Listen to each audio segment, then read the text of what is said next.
MC, please begin.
Nergy competition, give it up! Woo!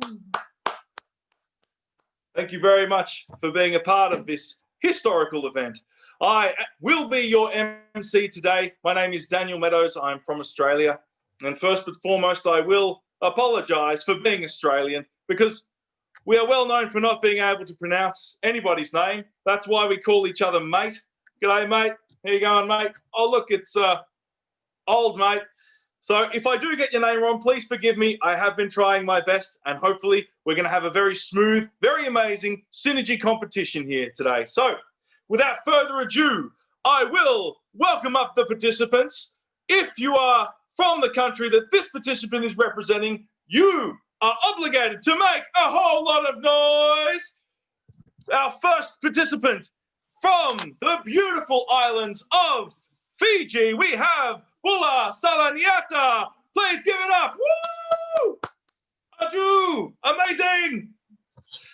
Also from the region of Oceania, again from the autonomous region of Bougainville in Papua New Guinea, we have Theonilla Rocker Matbob. Woo-hoo!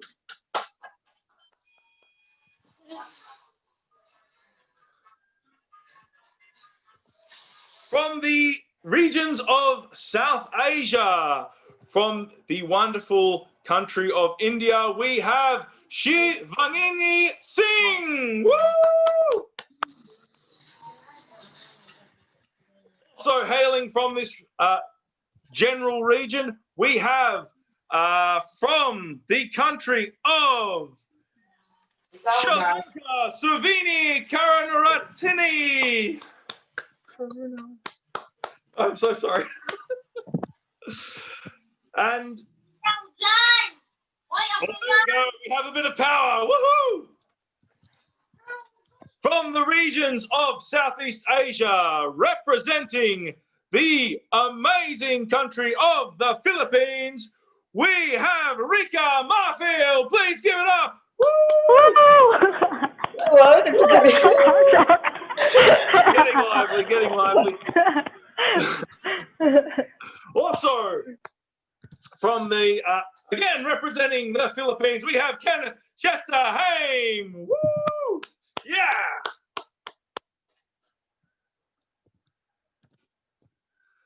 Thank you very much, our wonderful participants. These amazing brothers and sisters have worked very hard to be here today. They have gone through competitions in their own regions and in their own nations to be able to bring to you the amazing projects they have, which they hope to really better their community and better our society as a whole. So really a lot of kudos. You've done amazing work to be here, and we really wish you all the best for this coming Synergy competition.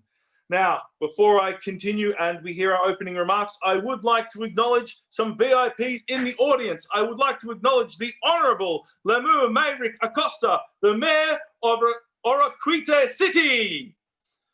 Also hailing from Oroquite, the Jan Harold D. Jape, the Chairman of BOD Oroquite Young Leaders Alliance. I would also like to acknowledge Ms. Karine Anova, Cluster Head National Youth Commission of Northeastern Mindanao. Sorry if I didn't say that right. Furthermore, we have some other VIPs in our audience. Mr. Bino Podell, the President of FFW PU Pakistan and IAYSP in Pakistan. We also have the President of IAYSP South Asia, Mr. Rup Singh Bandari. The Vice President of IAYSP South Asia, Mr. Birenda Sreta. Yes. Also, the Secretary General of IAYSP South Asia, Damir Busal Kamana. Hey, Kamana, good to see you. President of IAYSP Sri Lanka, Mr. Sajin Saraj. And a classic one-leg dancer, Ms. Sita Subadai. Dr. Chula Senaratne, the Secretary General of UPF Sri Lanka. Thank you very much for all these amazing and incredible people who are coming to witness our Synergy competitions now. This is showing great support to your representative from your nation and from your region. Thank you very much for being with us. Now, to open our presentations and to open our event, I would like to welcome up President Damien Dunkley, who is the President of Family Federation in Asia 1. And President Damien Dunkley was raised in the United States, America, England, and Italy. His wife, Yumiko, is Japanese, and they have 3 beautiful children. He is the former president of Family Federation USA, the executive producer of the Peace Starts With Me rallies, which were held in major cities across America to tens of thousands of peace-loving citizens.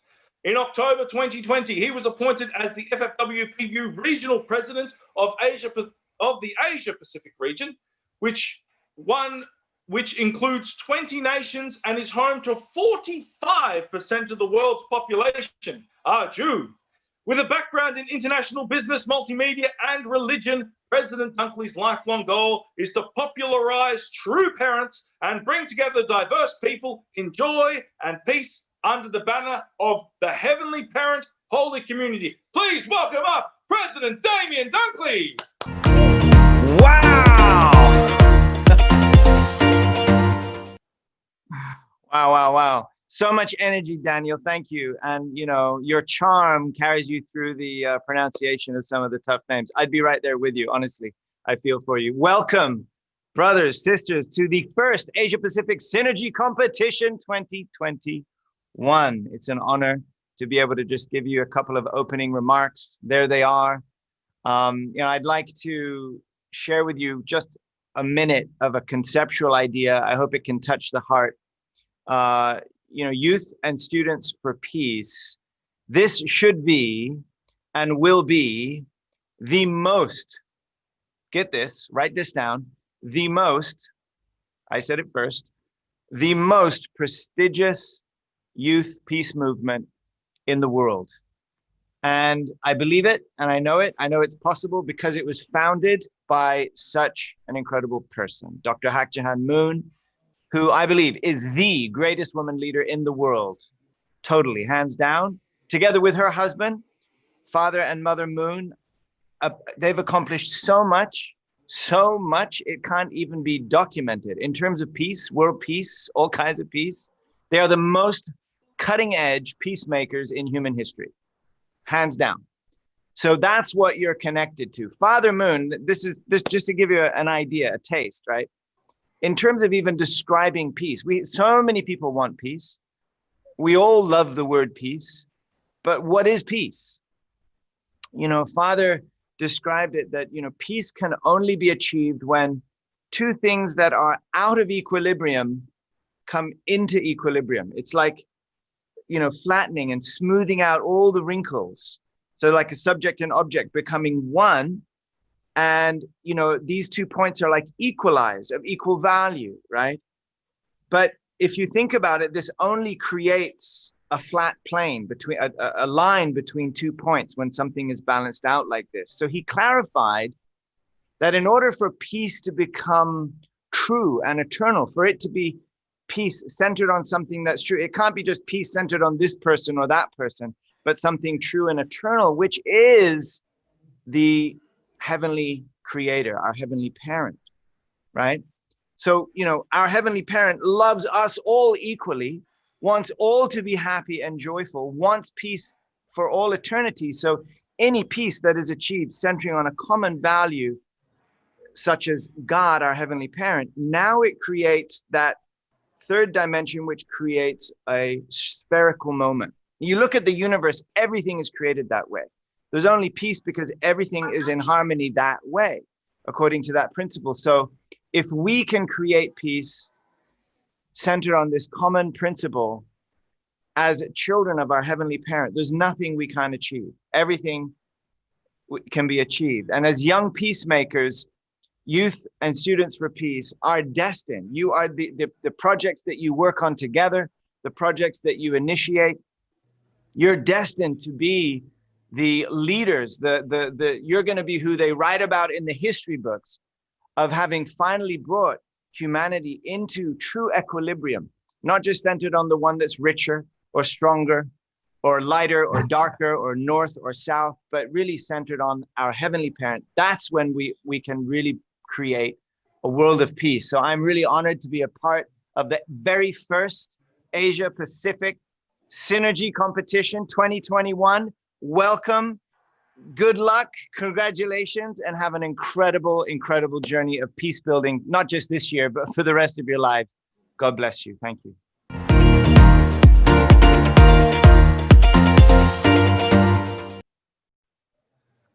Wow, thank you very much, President Dunkley. An incredible man who is one of the very few people on earth I could listen to for hours and hours. Thank you once again for your blessing and for opening us up here. We would now like to present to you all a little gift that will open further our little competition here. We will have a welcoming performance performed by a sister with an incredible voice. Sun Hua and the Josel brothers will perform their rendition of Hallelujah. Please give them a big hand.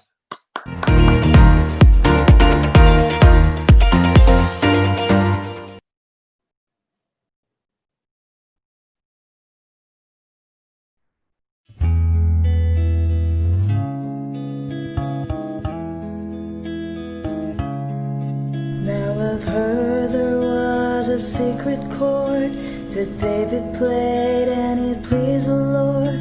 But you don't really care for music, do you? It goes like this, the fourth, the fifth, the minor fall and the major lift, the baffled king composing hallelujah, hallelujah.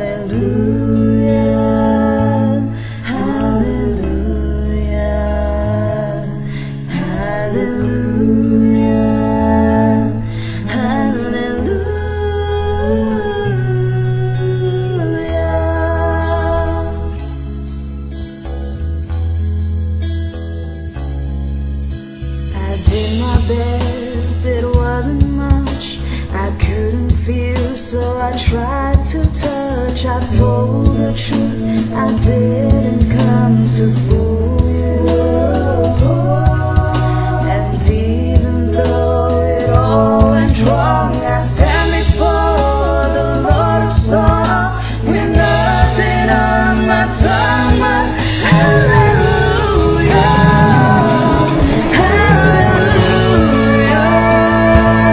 hallelujah,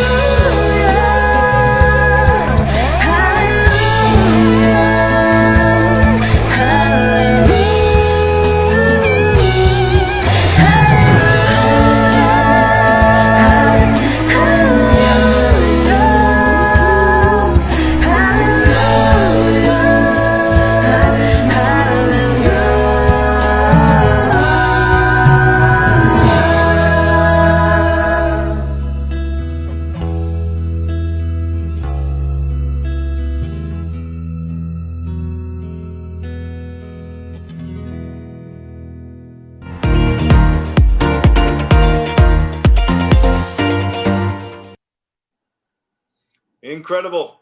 Are you not blown away? Awesome. Thank you very much for that wonderful performance. We will now continue on to introduce our judges. So we have five wonderful judges joining us today. I would like to introduce them to you. Our first judge is Dr. Samantha Naniakara, who is a senior lecturer in sports studies, faculty arts at the University of Colombo in Sri Lanka. Thank you very much, Dr. Samantha, for joining us. Woo! Our second judge is from Kazakhstan, and our second judge is Olzaz Osolgaziv. I think I got that pretty close. He is the director of the Center for the Development of Youth Initiatives. Please give him a warm round of the hand.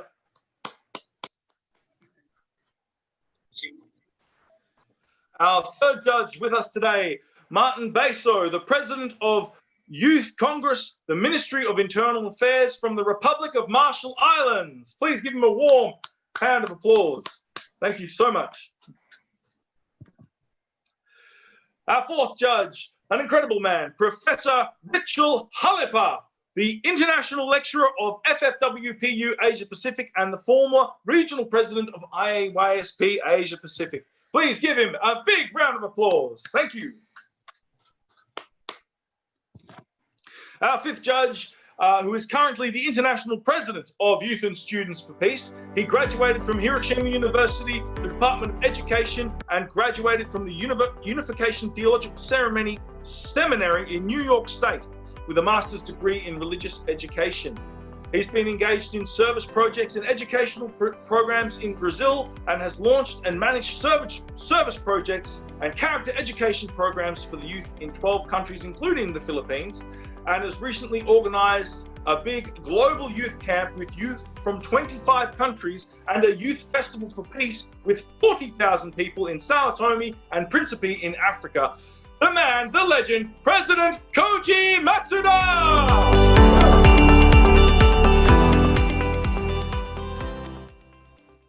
Thank you so much. These are our wonderful five judges. And we're really grateful that you were able to be here and taking time out of your busy schedules, all of you. So with that, we will now talk a little bit about the criteria of how each participant will be judged, how their program, how their presentation is the word I'm looking for, how this will be judged. So it will be out of a percentage of 100. There will be a 25% for the overall presentation. That's how clearly you are delivering, how logical your explanation is, how well you present overall.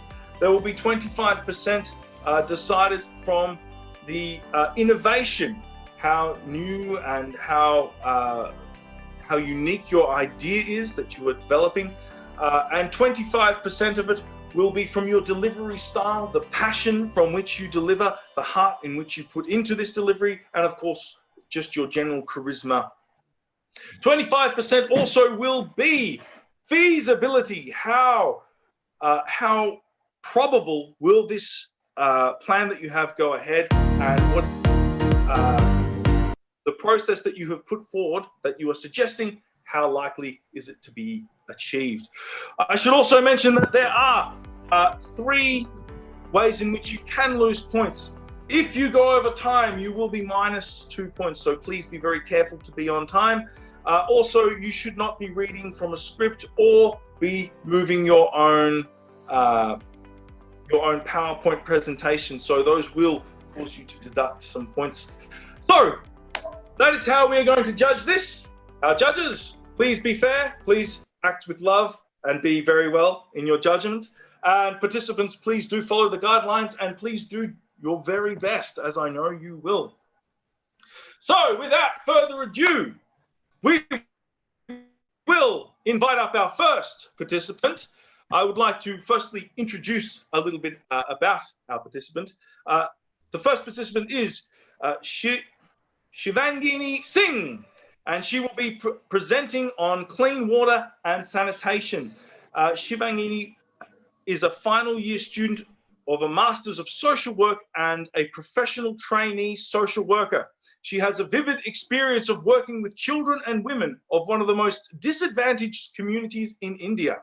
She has also worked for skill development and livelihood enhancement of youths of several marginalized communities. At present, she is serving as a core team member of Changemakers Club in her department, where she actively works towards engaging and sensitizing youth towards working for various social development issues in her community. She's doing amazing work. Please give her a big round of applause. Shivangini Singh.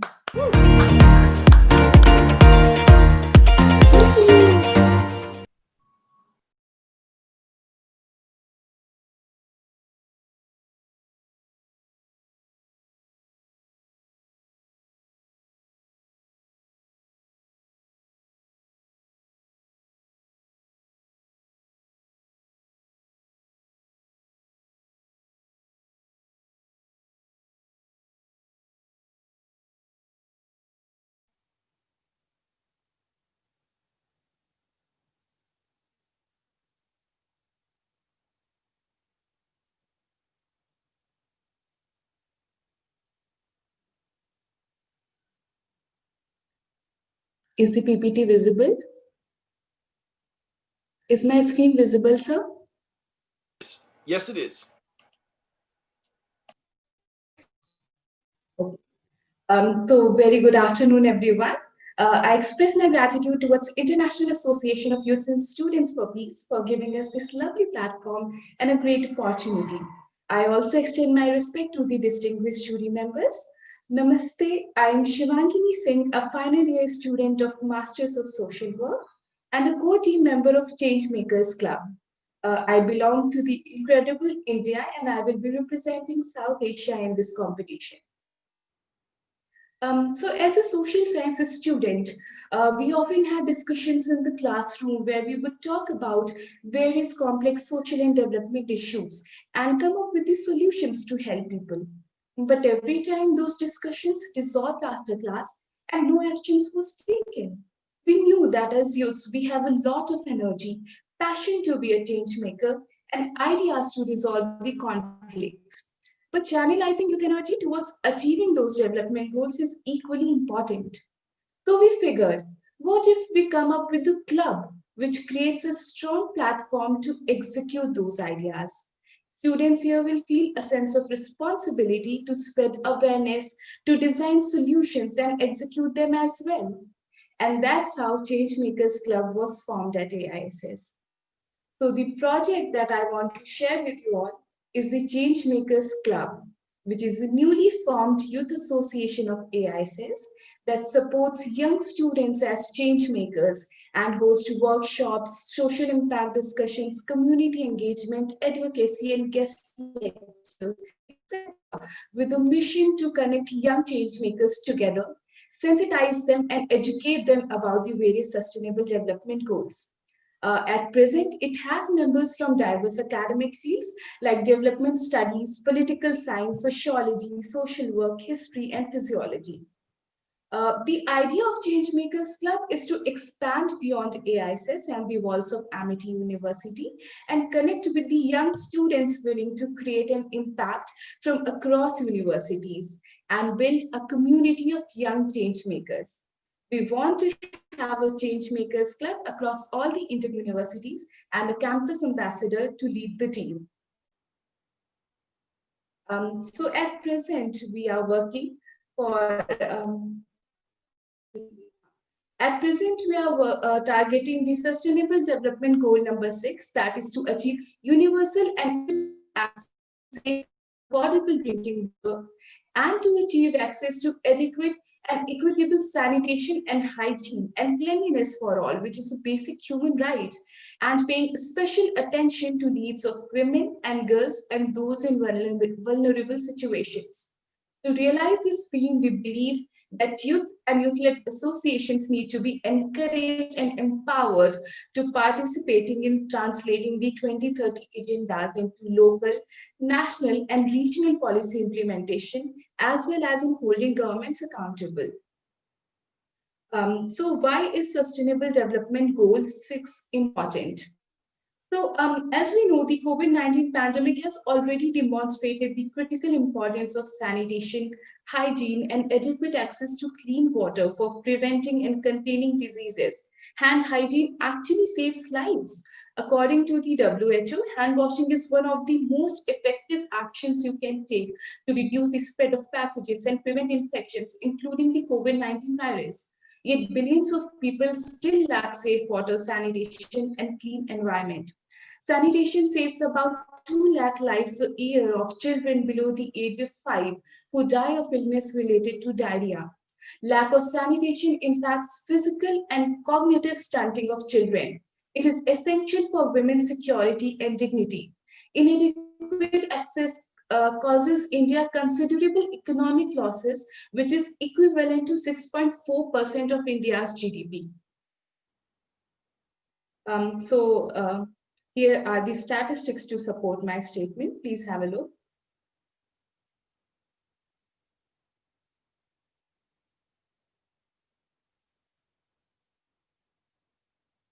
And now I would quickly like to share what we have already been doing at Changemakers Club and how we are planning to move ahead.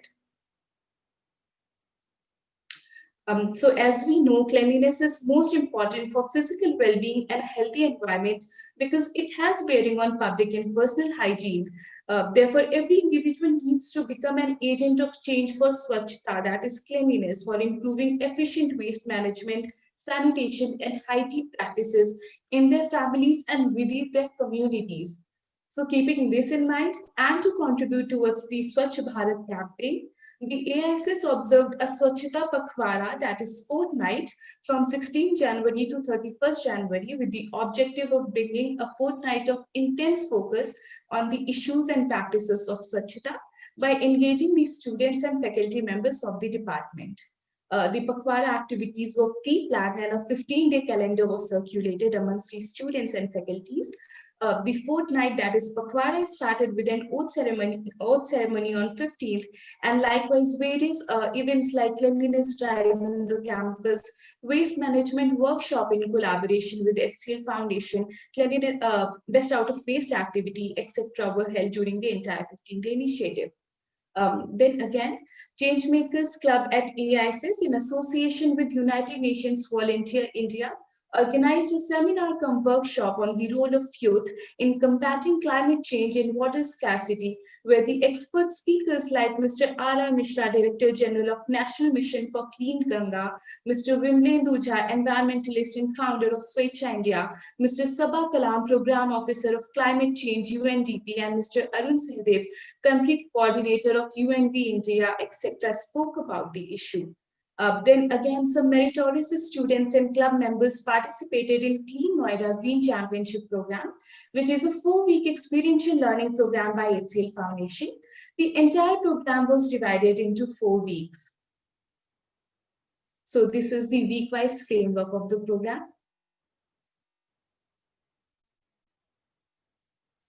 So again, Namami Gange, which is the Yamuna River Cleanliness Drive, is another excellent initiative that was conducted by the Changemakers Club. Other activities and webinars that were organized during the entire year was conduction of menstrual hygiene workshops with Niveda Foundation for the women of their skill center. Various local natas, that is a street play on Jal Shakti Abhiyan, were performed, which was also covered by DD National.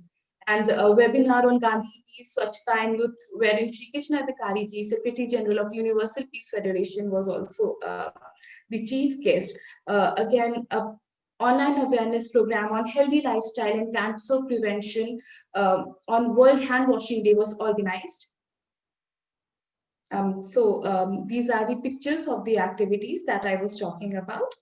This is the picture of the street play that was covered by DD National.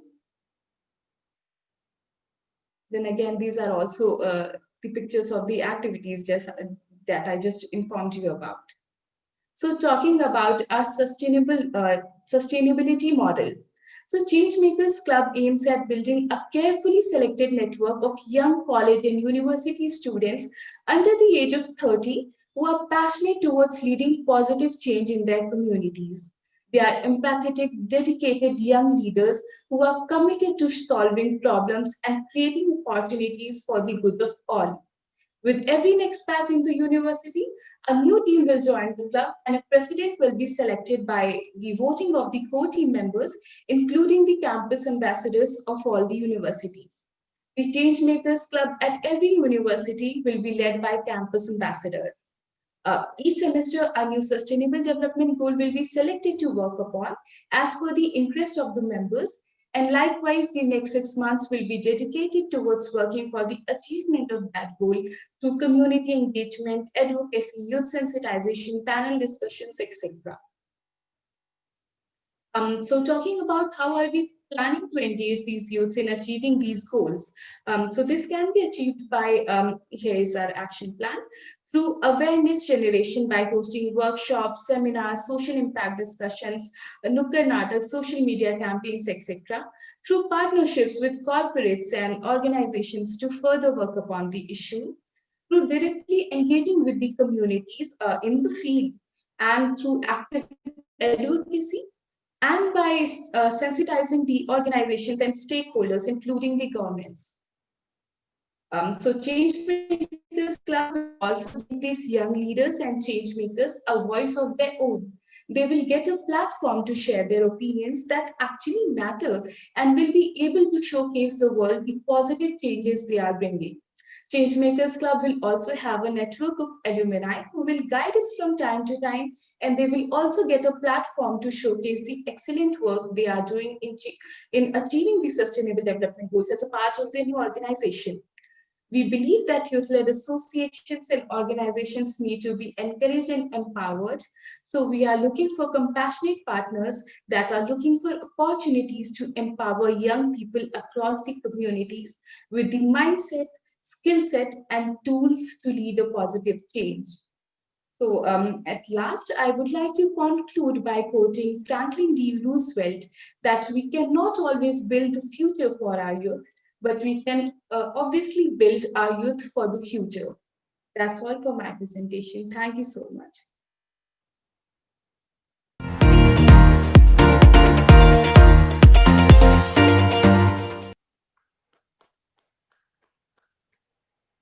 Well done. Thank you very much, Shivangini. That was very important topic about that. Very simple, very like a simple and effective way of making people's lives better, sanitation. Thank you very much. Now, before we continue, I will let you know that in order to receive the correct view, just on the top right hand of your screen, there is a little button that says view. Click that and then scroll down it, and there should be an option of side-by-side speaker. So if you would like to see the correct viewing screen, please click that one and adjust yourself accordingly. So once again, we will now go to our second speaker, Rika Marfield, who will be talking on project nurturing child's talent, scaffolding, TVL, training to children with special needs. Rika is from the country with hospital people and the home of the perfect Cone Mayon volcano, the Philippines. Woo! She is a second-year college student taking up Bachelor of Civil Engineering in Bicol University. She has been a part of the Girl Scout movement in her country, a member of the CFC Youth of Christ Ministry, and the Bicol University College of Engineering interim representative. An Unbound and Department of Science and Technology scholar. Please welcome up Rika Marfield.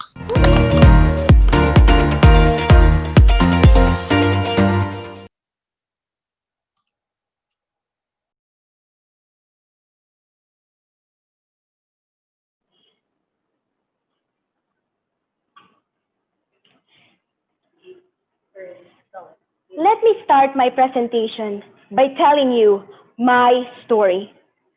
I was once a part of a movement, but now I'm living the dream to lead, to serve, and to speak up for my cause, that every child belongs, by nurturing child's talents. Good afternoon, everyone. This is Rika B. Marfield from the land of the Orient Seas, the Philippines.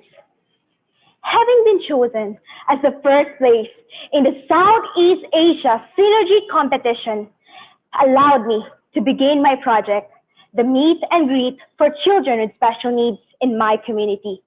This is a prerequisite to understand their situation and know the different faces of children with special needs. Ladies and gentlemen, these are the sum of their faces. One is a 16-year-old boy who is not in school and has cerebral palsy since he was a child. Due to his condition, he cannot pursue education, but only bring joy to his family. On the other hand, here is Jose, a 17-year-old boy who is taking up special education in a normal educating facility. He has right arm and leg paralysis, but he is blessed because his mother helps her in his education.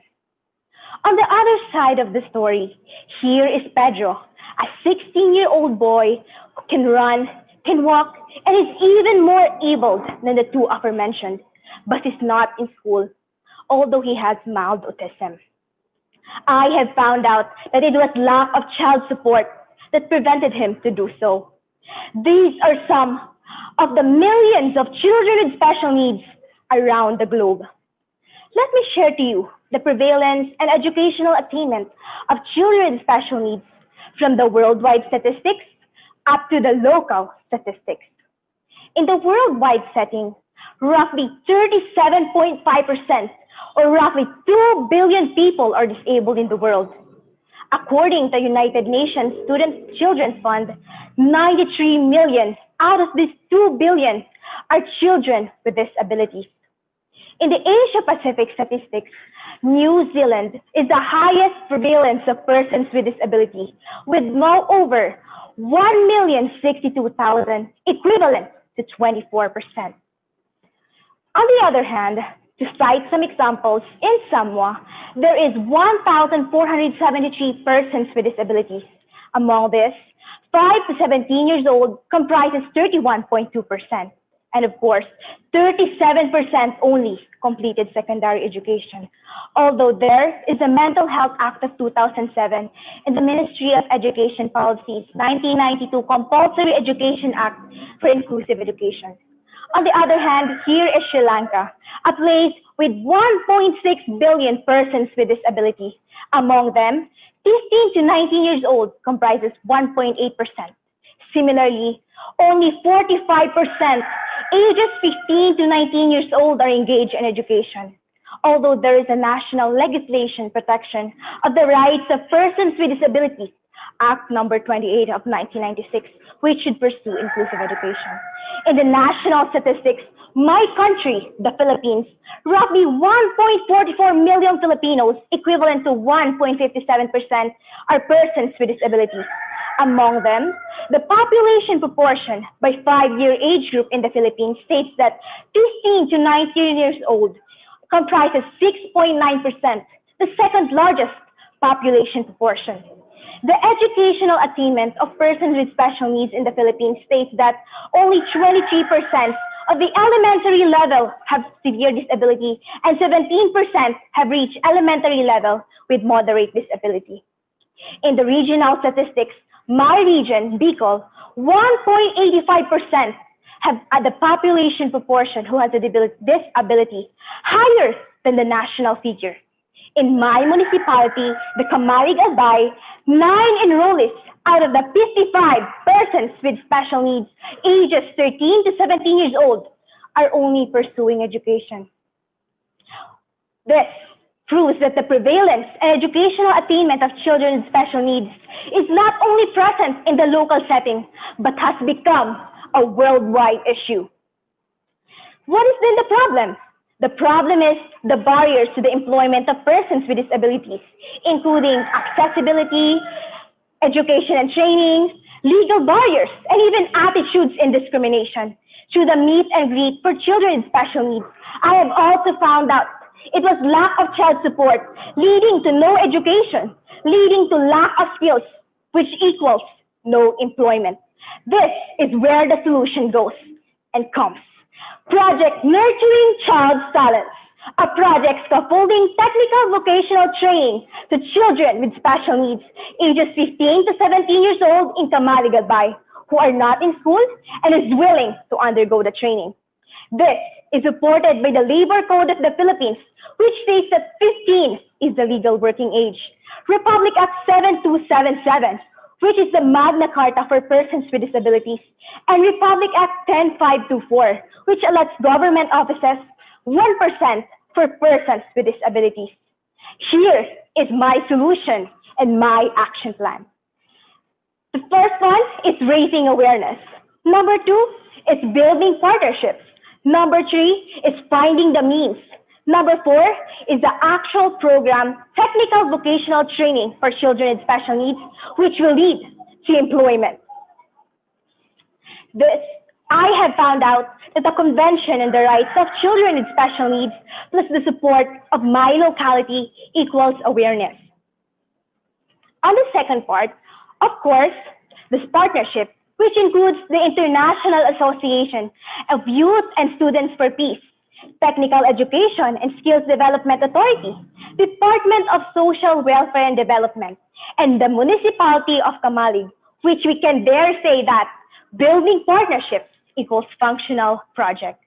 The third part, of course, I am proud to say that we already closed the partnership with the local government of Camalig and of course the Municipal Planning and Development Office.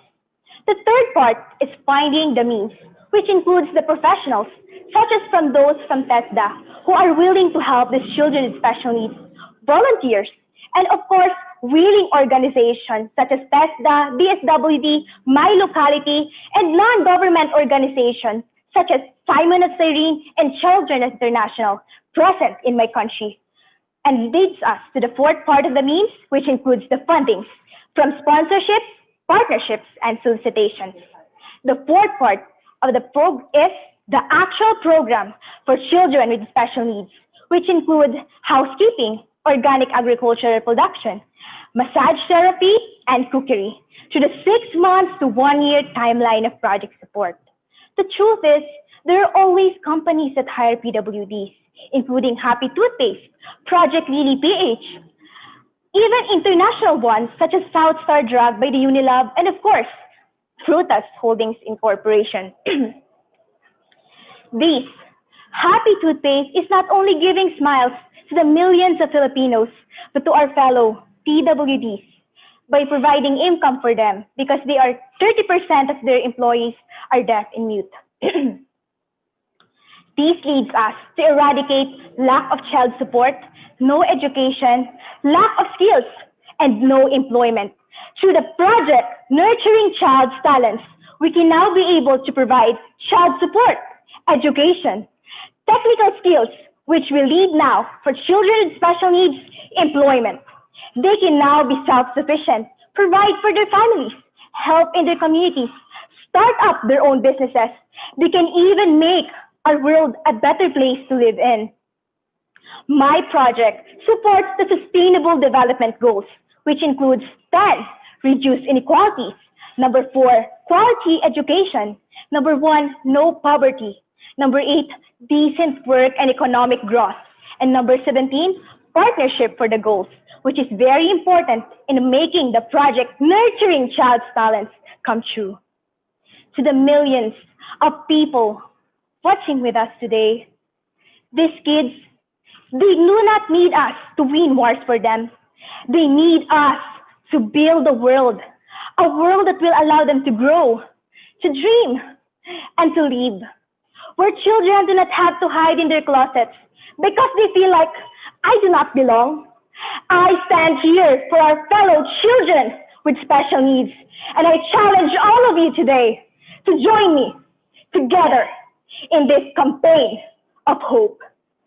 Once again, this has been Rika B. Marfil from the Philippines. Thank you very much.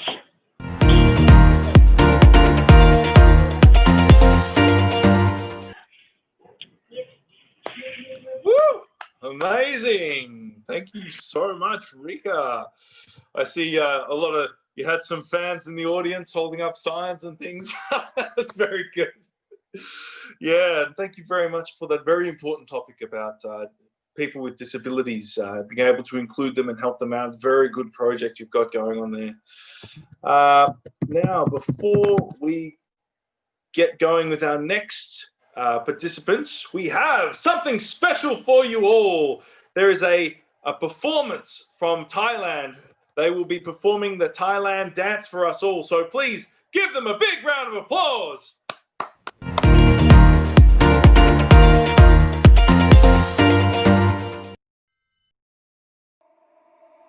It's okay.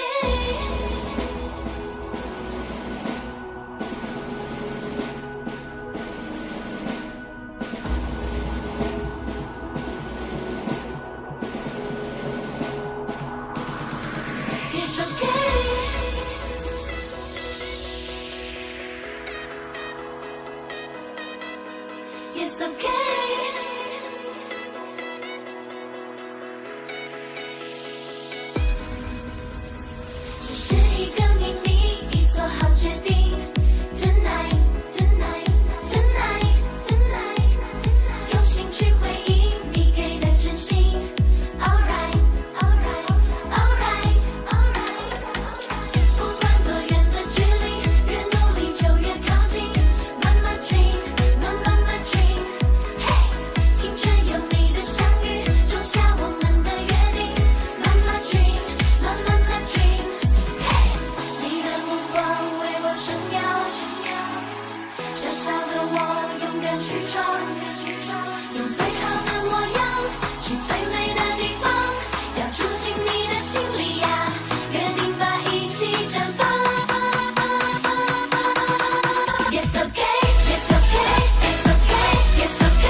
What a wonderful performance from our sisters in Thailand. Thank you very much for performing there.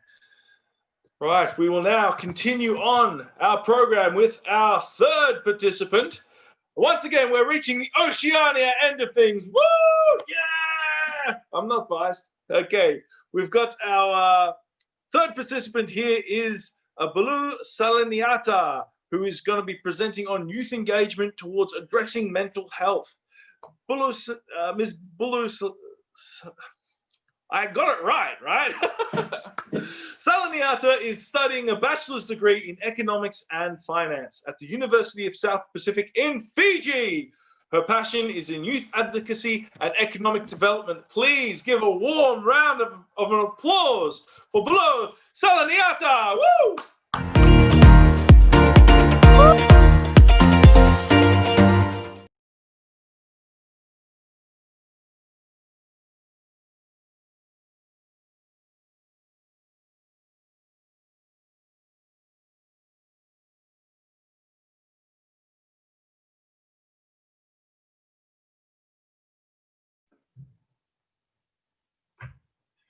Bulubinaka and welcome everyone. My name is Bulo Samyata Sunguta. I'm a second year student at the University of the South Pacific. My topic for today will be based on youth engagement towards addressing mental health. And the peace project that I would love our youth to focus on is Back to the Roots. And innovation in this project is a way forward to help youths also develop creative ideas and implement it in the future.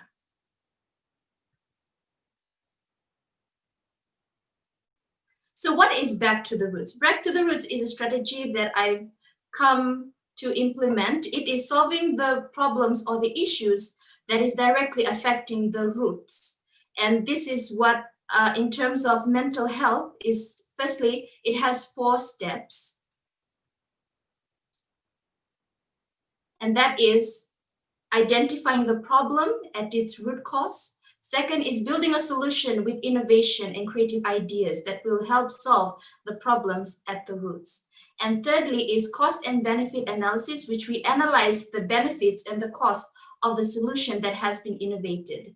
And as well as working with organizations to plan and execute these brilliant ideas. And youths are the ones who are going to innovatively come up with this solution. And this strategy will work with any type of issue along the social development goals. Specifically for today, I am talking about mental health issues. Tackling mental health. Mental health is a very vital aspect for human development. It mostly affects the youths of our current today, especially when it comes to COVID-19, we are all being affected either through loss of family members or due to traumatization or loss of employment. We have all been affected through mental health, and mental health does not differentiate from the most privileged to the least privileged of families. So the role as to the youth is to solve conflict and achieve the social development goals. So the role of youth today is to implement Back to the Roots strategy in the issues of the current era. And the conflict of this topic is mental health issues. And if the youths are able to minus the conflict, it will help us achieve the social development goals number 3, which is good and well-being. So we're going to start off with using this back to the root strategy. In terms of mental health, the root problems are physical factors. This could mostly come under physical abuse, and I mostly will focus on children development, stress, especially when it comes to school, teenagers who are undertaking learning development, poor parenting. This can implement a lot of emotional distress and anxiety towards a child if there is high expectation in parents. And domestic violence is very occurring in terms of rural areas, in domestic violence against women, and as well as stigma, which is a recurring issue when we come to try and address mental health, because stigma actually is one of the backbenchers that try to pull away a particular victim to try and resolve his or her issues. And with a recent study in June 2010, there was a study of 318 schools in New Zealand, and the mental health survey that was conducted came out as stress and anxiety and expectation of parents tend to be high with a 43%, with relationship issues between a child and a parent, or a child or a platonic partner. And as well as bullying has been a major concern, with poor parenting with lack of support from home to be a huge vital aspect as it affects the learning development of a child. In terms of my country, Fiji, substance abuse mostly affects ages of 21 and above, with 42.9%. The youngest victim of suicide in Fiji was an 8-year-old child that was recorded in 2012. As we can see, in other countries, there are other ages younger than that. A major factor for increasing suicidal victims in Fiji is high expectation towards academic achievement or success from parents towards their children. Now, our second step for the back to the roots is innovative solution. The most important part is parental strategy. Parental strategy implements how a parent and child relationship needs to be stronger in bond in order for the child to be surrounded in an environment where his or her learning takes place. And parents play a vital role in the development of an individual. And if we work together with youths in order to teach them how to become better parents, we are able to achieve in trying to reduce the impacts that mental health has on individual people, instead of waiting it to become severe and taking action which might be too late. Child nurturing, the ability of a child to be nurtured in an environment where it's positive, full of love and affection and care, is very vital in the development of the mindset of a child. If the child is exposed to physical abuse or a lot of emotional abuse, he or she might have a lot of negative impacts in the future when it comes to building a relationship with others. It can also lead to him or her to have more abusive outlook towards the people that they associate with. Resolving mental health in the conflicts of a victim. This project will also try and bring out evolving strategies to resolve the initial states of victims. If he or she identifies certain mental health conditions, what is the first step that he or she must do, and what is the first point of contact? And in most scenario, when we look at New Zealand, they have a lot of parental issues. So if the parent and child bond is stronger, the child is able to come in contact with the parents first, because the parents are the best advisors that we can get at this point. And what do we do as youths if we identify victims? What is our initial strategy, and how do we approach and address this type of situation? The most important thing is to listen and try and understand and just be there for them. The cost and benefit of this project is, the benefits are youth commitment, as I'm trying to also implement volunteerism in the communities. It will help reduce the long-term impact before it becomes severe. for the issue. It will also promote mental health awareness and social and economic productivity, such as being productive in the workplace or being able to think productively as a leader. And also it will try and curb the impact of poverty as well as building relationship. And the cost is long-term investment. It is a long-term investment, and it is not anything that is short-term. And we need cooperation and patience when it comes to this strategy, because the long-term impact will be beneficial for not only this current era and also in the future generation. Also, the second cost is fundings. As like any organization, we need to build up from something, and monetary funds, but that can also be raised through fundraising that will be organized by the project. And the initiative of the youth and the community needs to be at high state at this point in time, because we need the cooperation. And if we do not cooperate with each other, we cannot help resolve this issue. And as we plan with execution,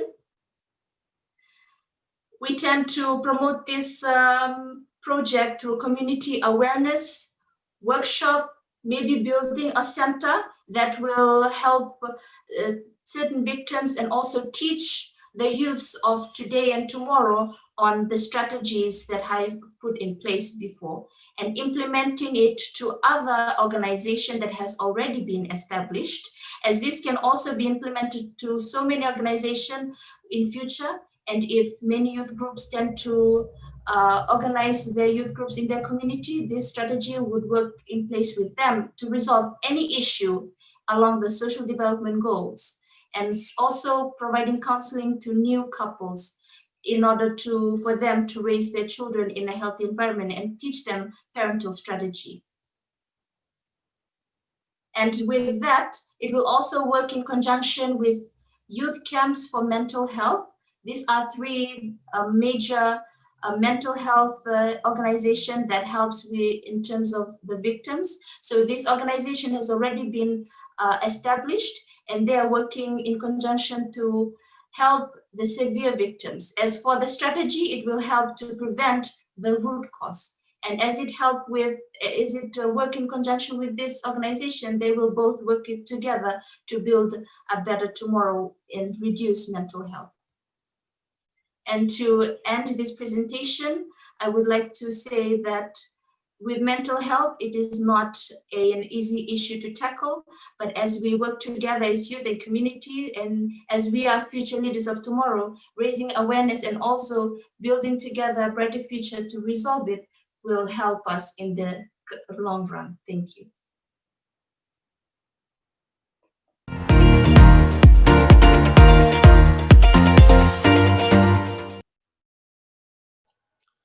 Thank you so much, Sala.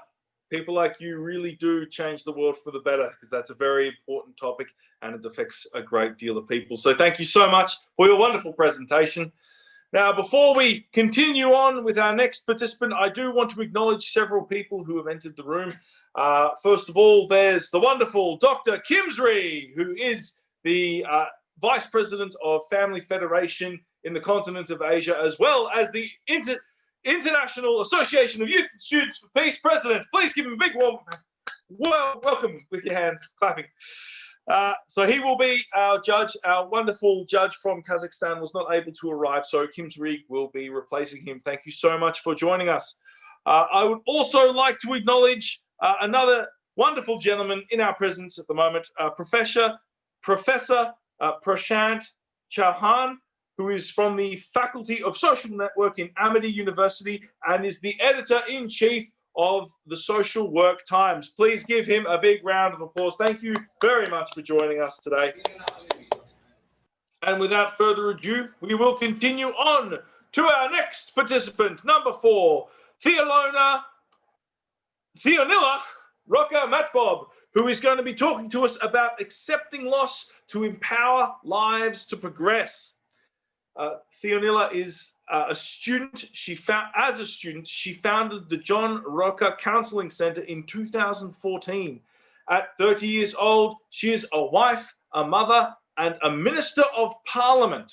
But her primary work remains with the center that has provided hope and a future for the vulnerable people of this post-conflict area.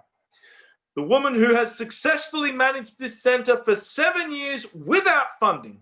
Please welcome the Honourable Theonilla Matbob from the Autonomous Region of Bougainville in Papua New Guinea. Woo!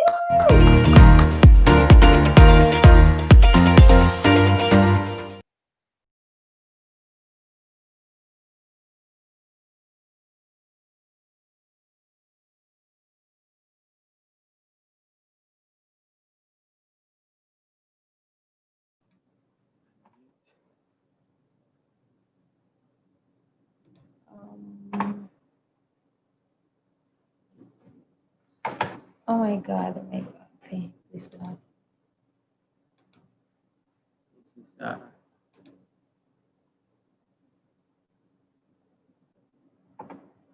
do they edit?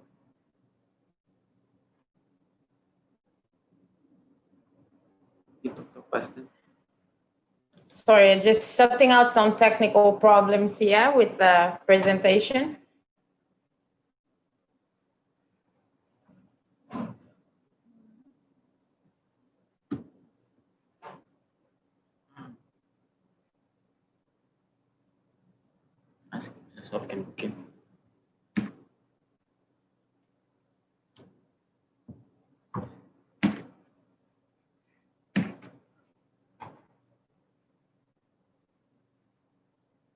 Can I be seen from there?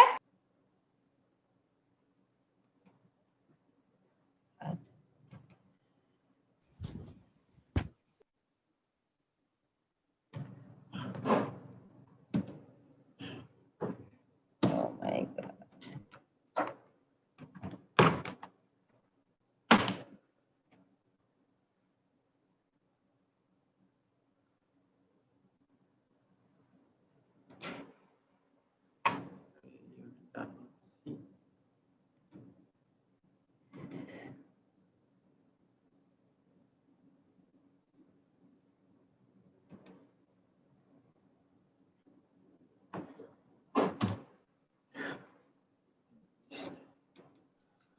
Okay, ladies and gentlemen, we'll just wait for a few moments.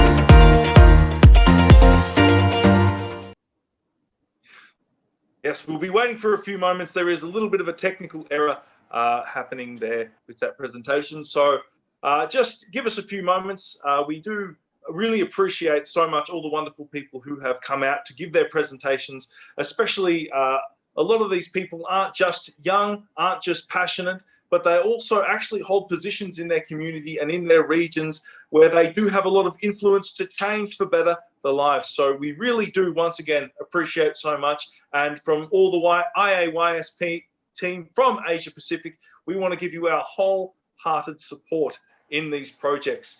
Once again, we like to say at every level of these Synergy competitions, we really do say, even if you do not progress in through the final competition, please do go ahead with your program. Please do follow up your project because these are so important. And as we've seen from the participants so far, they are really good programs, they are really good projects, and we really hope that you can all support them in your region. So thank you so much. We would now like to welcome up our lovely sister, Theonilla. Please give her a big round of applause. Woo. Sorry for the inconvenience caused. Thank you very much, everyone. Before I go into my presentation, let me explain the background of the presentation that I have here, which is accepting loss to empower lives to create progress.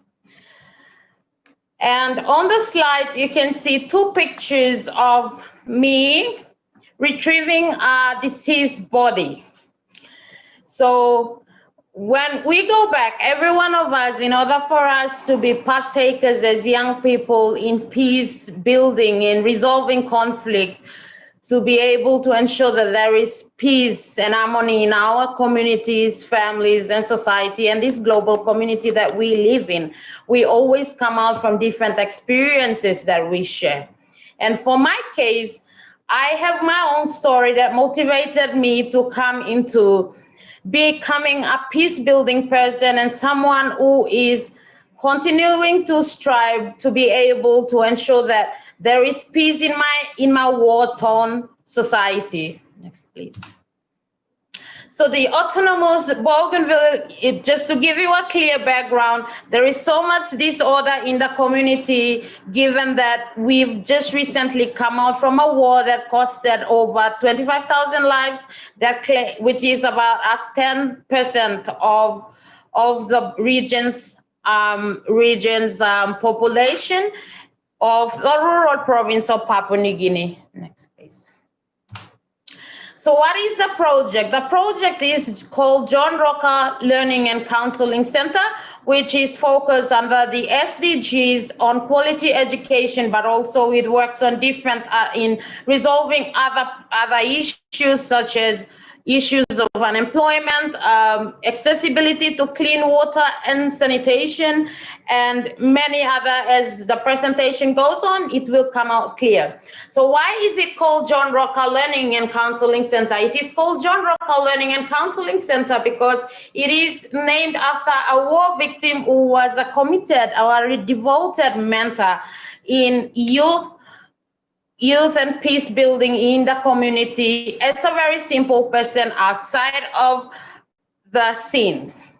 So what was the motivation behind this peace project? This peace project actually came out personally from a personal experience being a victim of the war and seeing so many social disorders in the community and seeing many other thousands of victims also struggling from post-traumatic experiences, from stress and homelessness and being an orphan in a community, which actually motivated me as a child and eventually as a student to actually initiate a project with the support of my family as a volunteer organization to be able to touch and give hope to many other young people in the rural province of Papua New Guinea, which is now an autonomous region of Bougainville.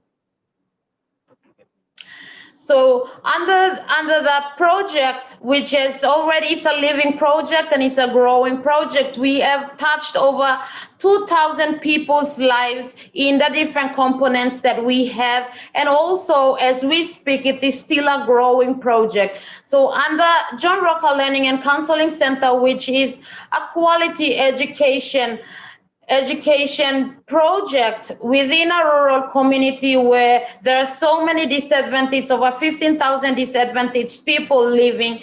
We have foundation education, we have adult education program, we have counseling services, we have land rehabilitation and reforestation project, having that the community and where the project is situated in is an area which was mined 30 years ago by a mining company, Rio Tinto. And lastly, we have partnership, research, and international networking as a way of bringing out the story of what's happening in a rural community which is not known and it is never really covered by government services as well as other development agency programs.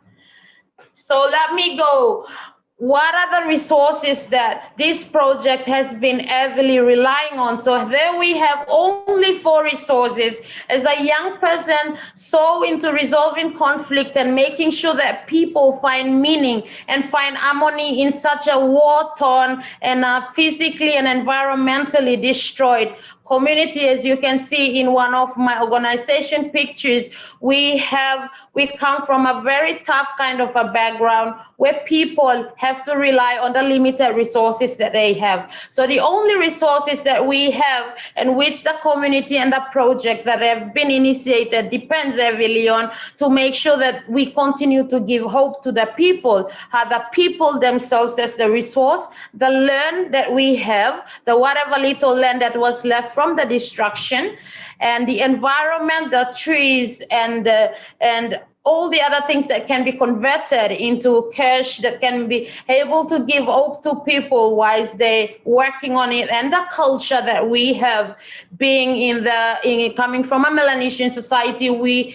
depend on our way of life, our way of looking after each other as very much as a communal society. So these are the only 4 resources that have been pushing this little organization to go on, so that we find ways to resolve conflict and ensure that there is harmony in the society, because of so many social issues that continue to affect people at different levels, as children, as youth, as women, as adults, and the community leaders as well.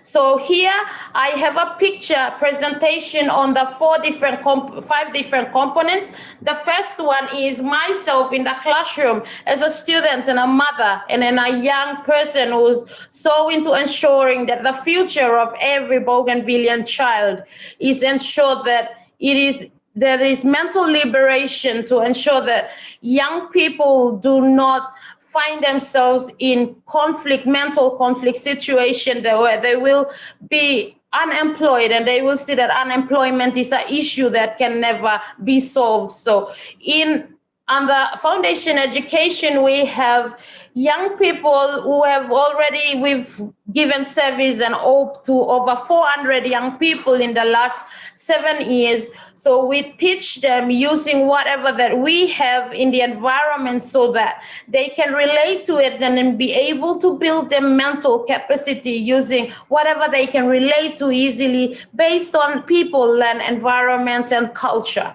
Secondly, whilst looking at the needs that continue to arise from us social beings, which are the children themselves, there is also high level of illiteracy coverage, given that the region and the community that I come from have been being behind closed doors through the civil war that we've gone through, and there is high level of illiteracy, which has even motivated myself and my family members to be able to come up with adult education program, so that we be able to liberate people mentally through the power of education.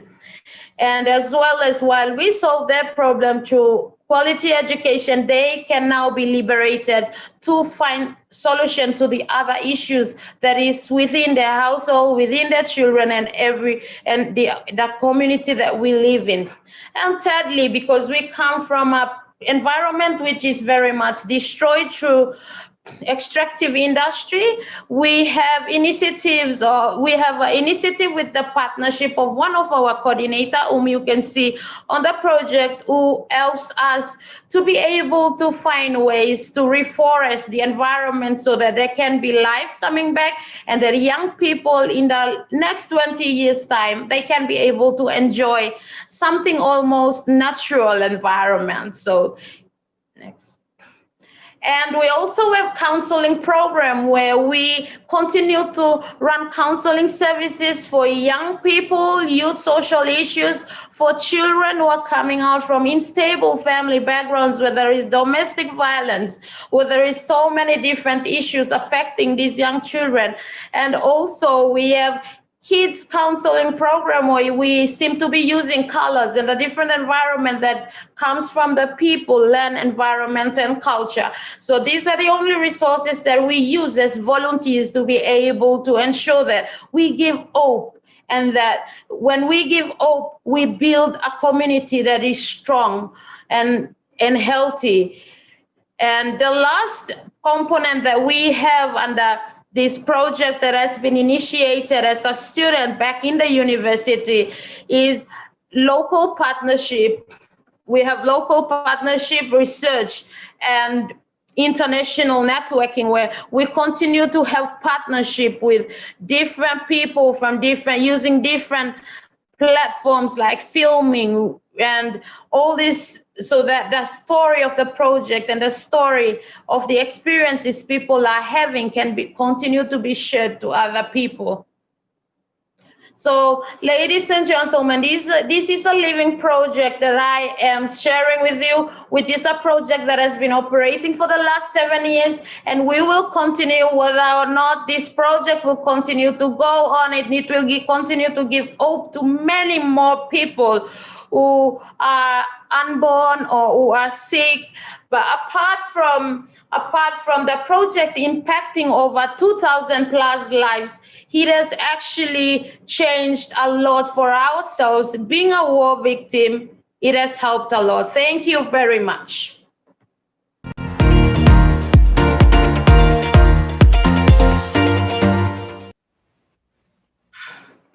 Oh, thank you so much. That's a very meaningful presentation there. It sounds like you're doing a lot of great work in your community. Thank you so much for sharing that with us right now. Okay, before we go on to our next, we will actually going to be having a performance from an amazing artist who I will introduce in a moment.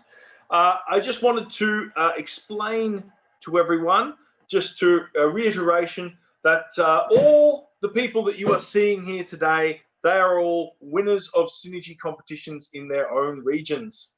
The winner of this Synergy competition, the Asia Pacific level, the first prize winner will receive $500 for their efforts. Also, the runner-up, the second prize will be $300. And all the participants will receive a certificate for their incredible efforts here today. The winner, the first place, will also be representing Asia Pacific on a world Synergy level. Woo! So that's something amazing. Are you nervous? You should be. That's okay, don't be. But this is an amazing opportunity for you all. You are all have really pushed through. You've become winners in your own region, and now you all have the opportunity to become a world level participant of Synergy, and that competition will take place this February coming. Now that I've done that and put the extra pressure on the last two participants, let's have an amazing performance by a Filipino brother who, well, you'll see the introduction from his video. Joseph, the Sand Artist. Woo!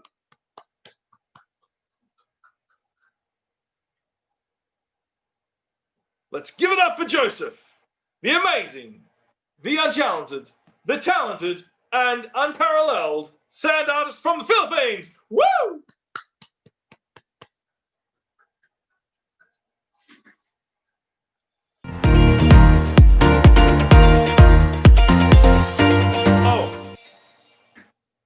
Oh, okay.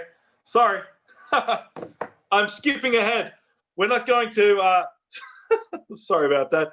It's Joseph the Sand Artist is next. What we will be having now is the Nepal one-leg performance by Sita Subadai. So please give it up for Sita. Woo!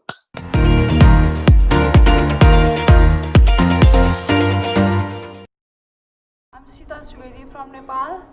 Classical one-leg dancer from Nepal.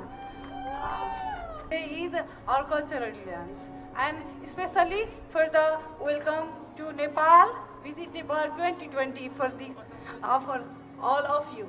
Thank you. Welcome to Nepal.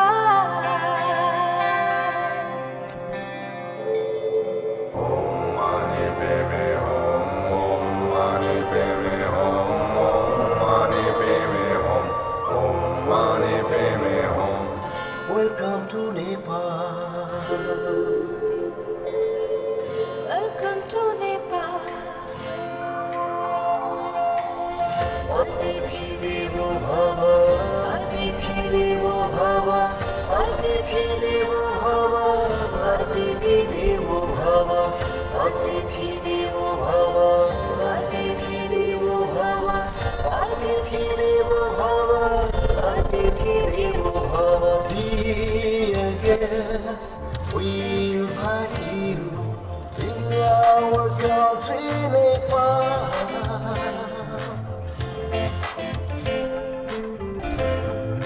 We see God in our guest.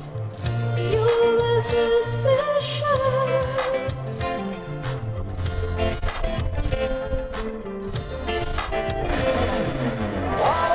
Mountains, hills and plains, all gratitude, namaste.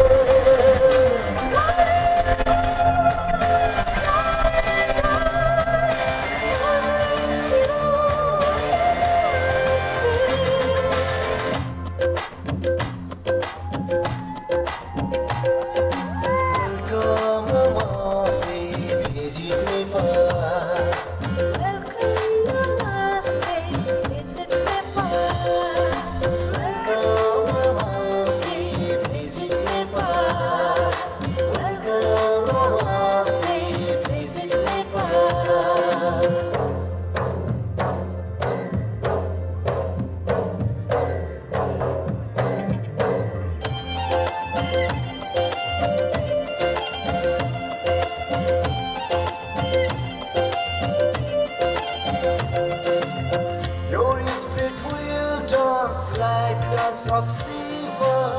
You will become in birthplace a Buddha.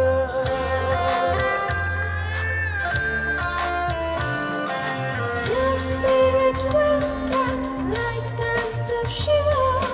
You will become in birthplace of Buddha. Experience our festivals filled with colors of love. You will deeply adore. You will deeply adore.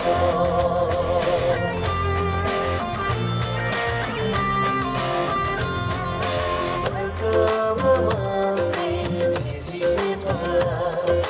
Welcome, Namaste, visit Nepal. Welcome, Namaste, visit Nepal. Welcome, Namaste, visit Nepal.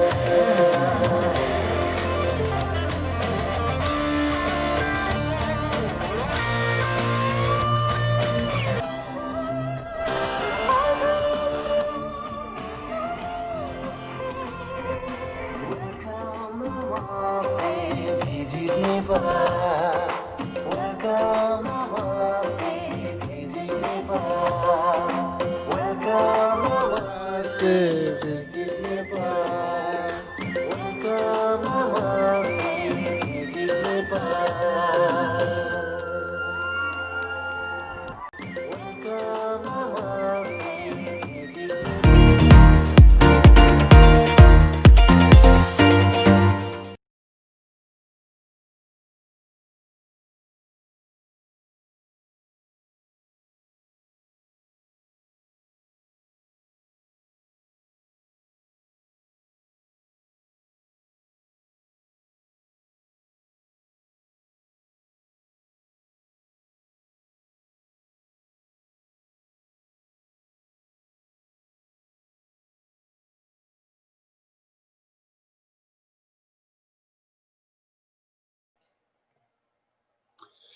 Wow. What an amazing performance. Thank you so much. We have her in the audience. Let us please recognize the amazing dancer, Sita Subadai. Woo! Wow, really an amazing performance. It makes me want to visit Nepal. Thank you so much.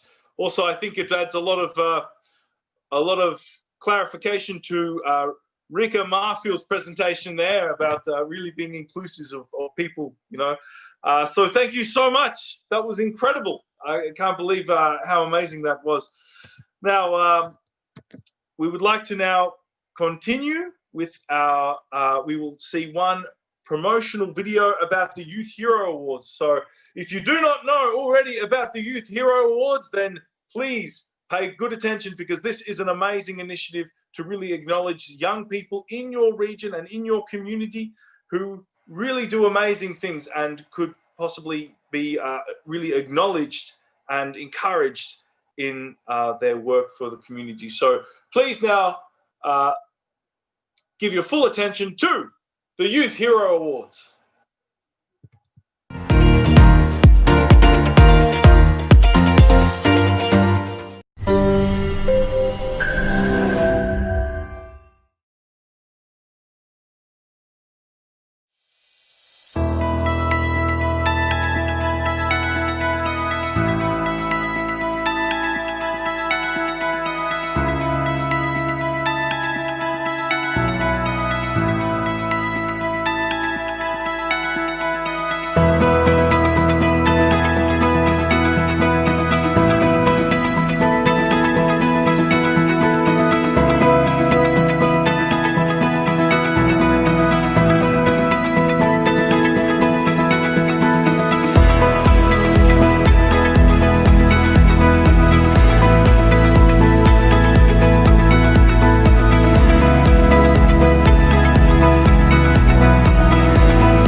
Daniel, we cannot hear you. You're on mute.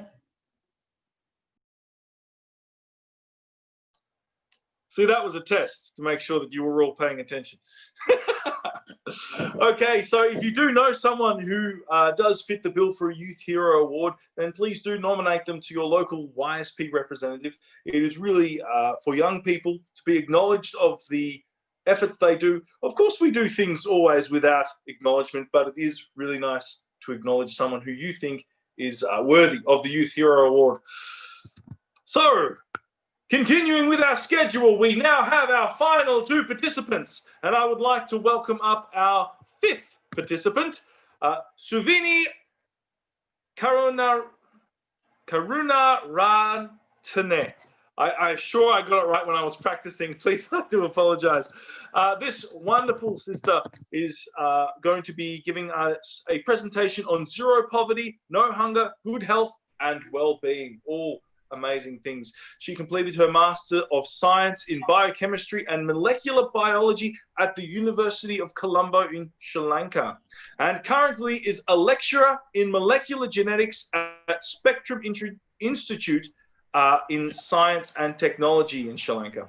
So she is a young activist and a past secretary to Connect 2012, which is a youth organization that engages in carrying out projects in service with the broader community. Thank you so much for being here, and give her a warm welcome. Miss Suavini, please. Thank you very much.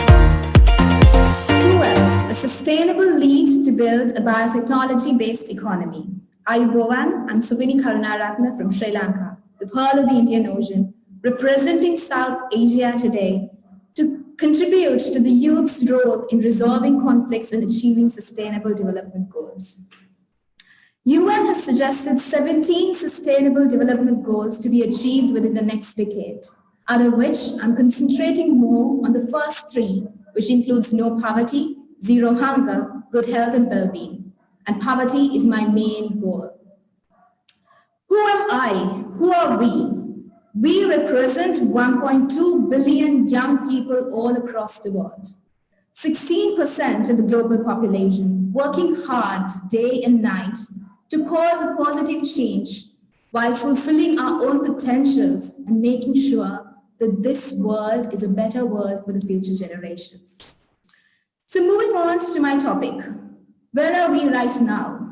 We are still very far from a world without poverty. Of course, there was some good news last year where we had a reduced trend of poverty. But last year, the year of 2020, was very exciting. Exciting, not in the positive way, but in the negative way, where we were struck by a small nano-sized viral particle called the coronavirus. And all what we were allowed to do was to stay inside a house, probably under house arrest sometimes, and there was no tourism, no foreign exchange, no global economic improvement, and thus leading to the rapid increase of poverty within the last year. And we are still suffering consequences of that. In the world, where are we in terms of poverty? Me representing the South Asia accounts for nearly 25% of the global poverty distribution. Not only us, even the most richest countries in the world are currently struggling with poverty. But is poverty something standalone? No, definitely not. It comes in with hunger and mortality and illnesses that forms together a continuous cycle, which is very sad to see. Me, myself, being a person in the area of biotechnology, is now trying to take you through a solution to break this cycle and reverse this curve. Food, for you and me, is something very sort of bring a smile to our faces. But have you ever thought what happens to this food from the point of production to the point where it reaches your hand? This graph shows that there is immense loss of food during production, and nearly 1 out of 3 of each food produced is lost. So moving on to a bit of a detail, where does this food loss take place? Around 20% loss during harvesting, around another 20% during storage, around a 50 to 20% during marketing and processing, another 5 to 15% in transport, and another 10 to 15% in your retail stores. So what is the problem? The problem of lack of labor. There is no labor to address at each point of processing. Problem of lack of storage. They don't have the facilities of proper storage. Problem of lack of transportation. Sometimes we know that it takes about many days for the product to come from the farm to the particular retail store. Then the problem where the food is damaged or over-ripened, or there's rapid bruising of the food that makes it not suitable for consumption. Where is the solution? Of course, solutions can come in terms of giving smart ideas for storage, smart ideas for transportation, but mind you, it all comes with a cost and with a price tag. And my solution in terms of biotechnology is to increase the shelf life of these products that are lost during processing and convert these product loss into a product which has increased shelf life. So we have identified the problem in the processing of food. The biotechnology solution is given, that is to increase the shelf life of food. And my solution, ladies and gentlemen, is the concept of the 2F concept, which says about the fermented food products from the food that we are planning to throw into the bins. So if you talk about the different types of food, fruits and vegetables have the most vulnerability to become a food loss because they don't have a long time or long shelf life when you concern the post-harvest period. Sorry, so my proposal mainly focuses on giving a solution to this product loss of food and fruits and vegetables mainly, and converting. Hello, Suvini, can you stop, please? Yeah, sorry, this is for the judges also. We would like to inform you that right now, Savini, you did not share your screen. So actually, that's why the screen and then her speech is not working together. I think it's a big point because you did not share your screen. Actually, it's our stop sharing the screen. That's why it does not match with your word. So in fairness with you, we would like to remind you to please share your screen right now. And then can you start all over again?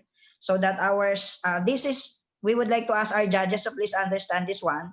We need to start all over again because due to this miscommunication. That's why the PowerPoint and then her words is not moving together because of this problem. So she worked hard until now. That's why this is your last chance. Can you please start all over again? Okay, you may start now. Thank you. Is it fine now? Yes. Can you see my screen? Yep, we can see your screen now. Oh, I'm so sorry. I don't know whether it was a technical problem. Is my screen visible? All good. Thank you. Right, thank you so much. Please start again. Yeah, you can start. Please start again with same spirit. Don't worry. All right. You're doing great. Thank you. All right. Sorry about that. Some technical issues not on my control. So going back, 2Fs, a sustainable lead to build a biotechnology-based economy. I'm Subini Karunaratne, representing Sri Lanka and representing the South Asian region, and here giving a solution to resolve conflicts and to achieve the Sustainable Development Goals. UN has suggested 17 Sustainable Development Goals to be achieved during the next decade of time. And in this proposal, I will be concentrating on 3 main Sustainable Development Goals, which includes no poverty, zero hunger, good health and well-being, out of which my main concern drives towards no poverty. We, you, the youth. Who are we?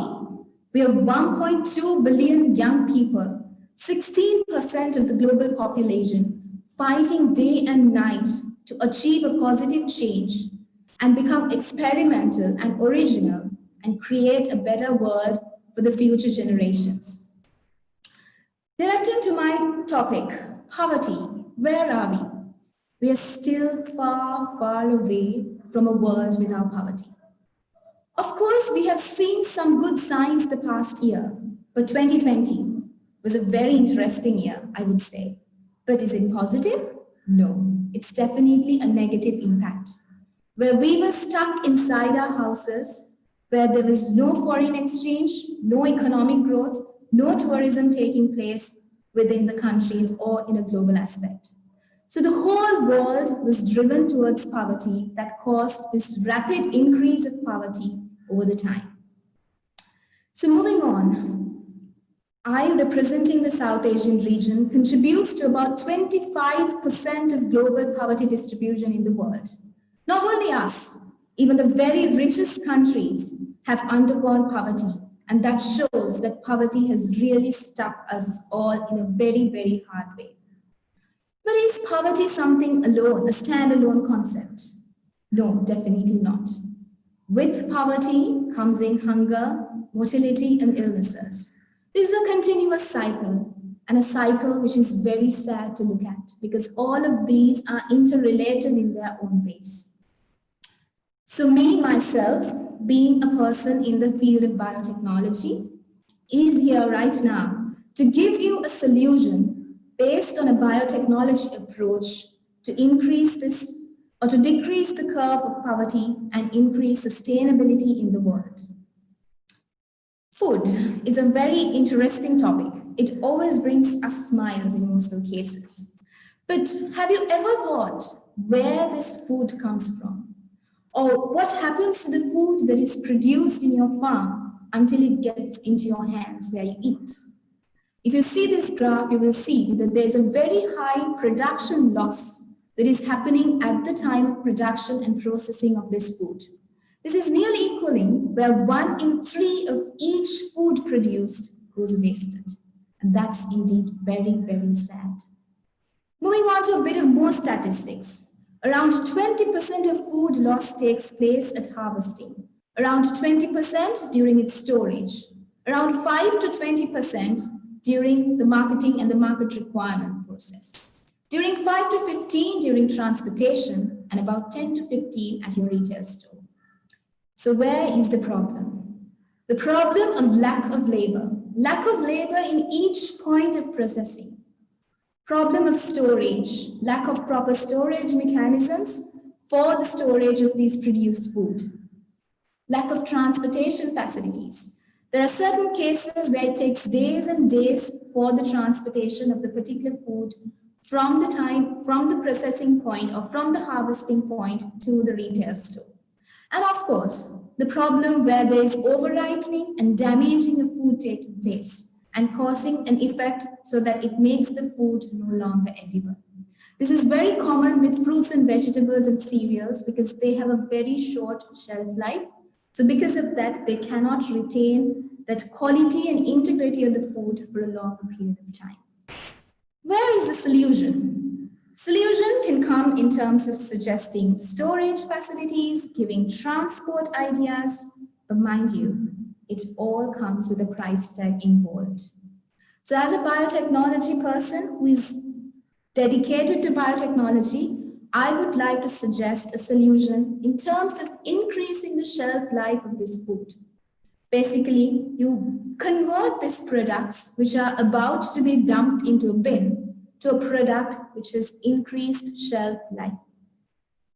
So the problem is identified. Problem is with the processing of the food and the food loss that happens during processing. The solution in terms of biotechnology is given, which is increasing the shelf life of the food. And my concept, ladies and gentlemen, today is the concept of 2F, or production of fermented food from this food product that is lost during processing period to be converted to something that has longer shelf life and can be kept for a more longer period. So in this regard, let's move on to the added benefits of this fermented food.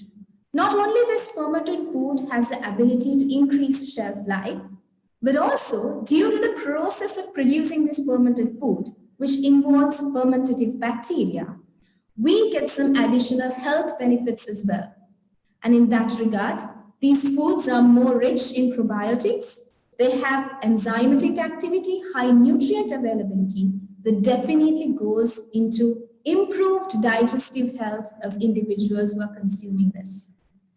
So ladies and gentlemen, let's look at the approach that we are taking towards a biotechnology-based economic growth.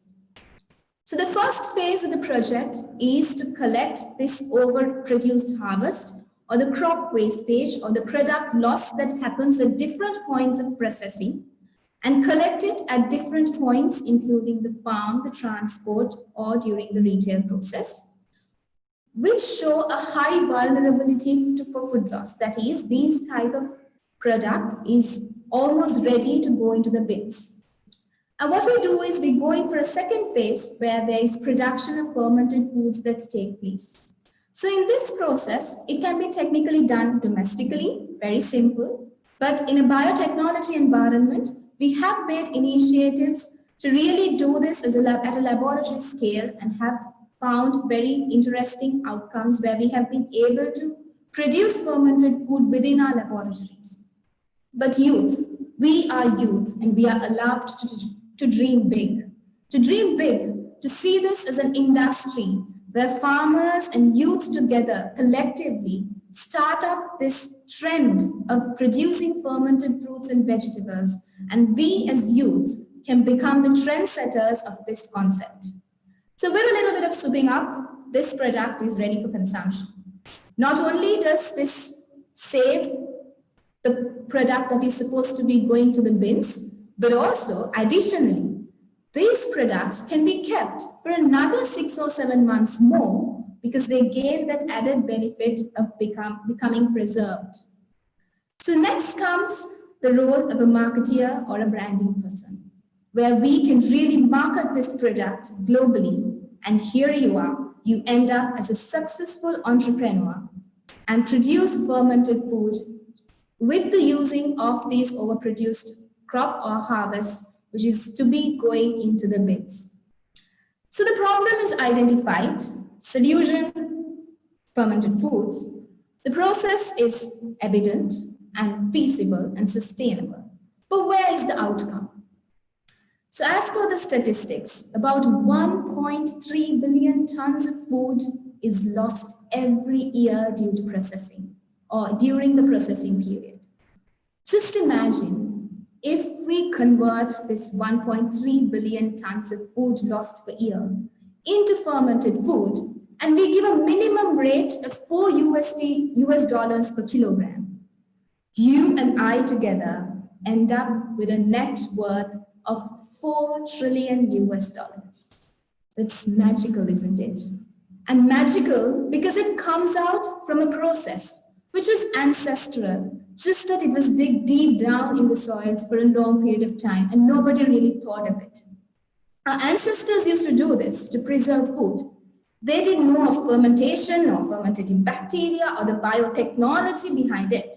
But of course, what they did was they simply took tomatoes or any other fruit, immersed in salt or sugar, and they just kept for a period of time. So we as youth can now be the ones to dig this back out and get these concepts into reality. So moving on to a bit of more specificities. If you see the current GDP or the GDP for the year 2018, this US 4 trillion that we are talking of nearly equalizes the 4th largest GDP of the world, which equalizes Germany. And not only that, it also equalizes or it surpasses the collective GDP of Australia, Africa, and Latin America, and of course Asia, where we come from. And therefore, this not only causes that economic growth, reduces poverty, but this also produces food to feed for populations and populations of people. That is the magic in this concept. And we as youth have the idea and have the force to make this a reality and reverse this curve of poverty and break the cycle between hunger, poverty, malnutrition, and diseases. Thank you so much for giving me this opportunity and have a good day. And so sorry about the technical difficulty that was caused. Thank you very much once again.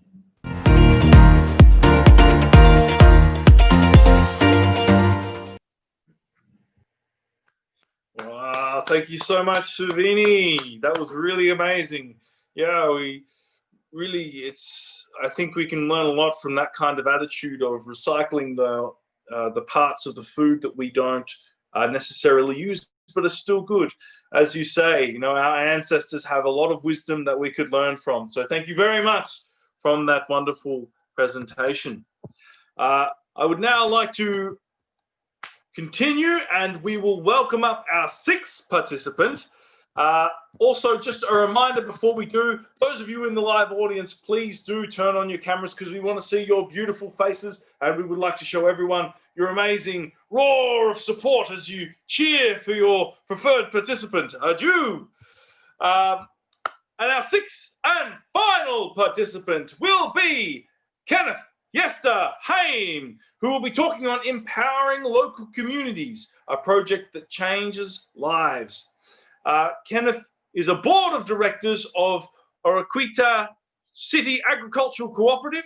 He is also a president of Oroquita Young Leaders Alliance and agricultural and biosystems engineer student at Central Mindanao University. So please give him a warm round of applause. Kenneth! Woo!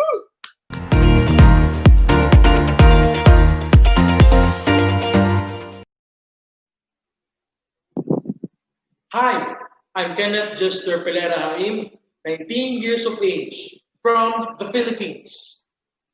According to the World Bank, recent estimates for global poverty are that 9.2% of the world, or 689 million people, live in extreme poverty with below $1.90 purchasing power or less a day. In the Philippines, 16.6% of the population live below the national poverty line. And the proportion of employed population is dreadfully at 2.7%. In my province alone, Misamis Occidental, the poverty incidence among family is 36.9%, with the magnitude of poor families reaching up to 54,092. But despite the inexperience and immaturity of my age, poverty pushed me to be great in life. As Miss Duckworth said, that grit is the passion and perseverance for very long-term goals.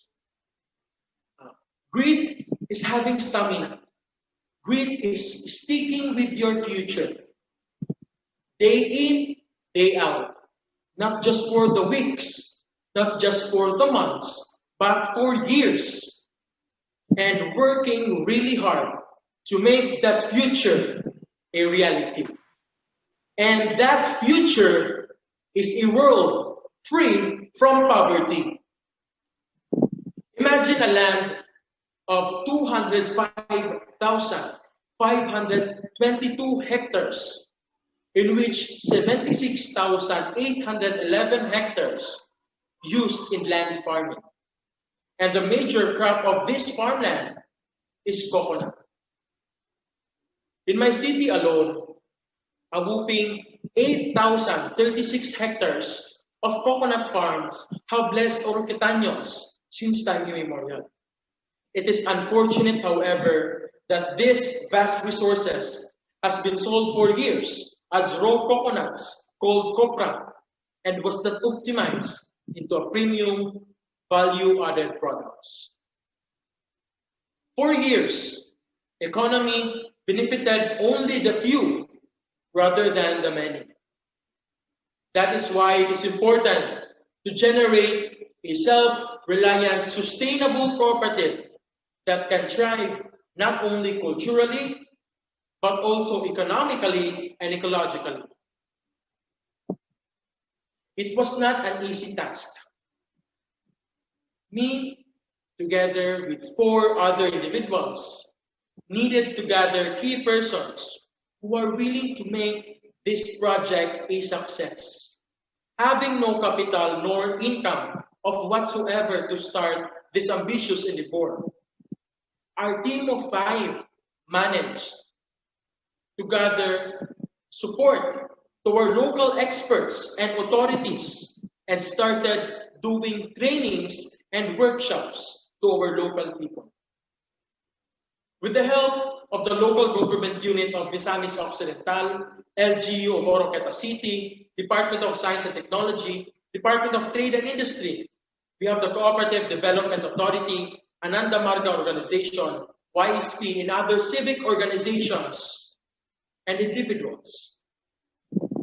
We help farmers set up their own local production centers in their own barangay so they can work closer to home. This way, there will be no need for the people. There will be no need for their husbands and wives to go abroad just to provide. For only 10 months working since March 2020, our cooperative has grown to over 100 members, where 100% of the profit goes to them, the rural families. Them who consider themselves as less fortunate members in the society. And for the first time, attention and opportunity have been afforded to them. Specifically, the farmers, the out-of-school youths, and even persons with disability. By turning their coconuts into pesos,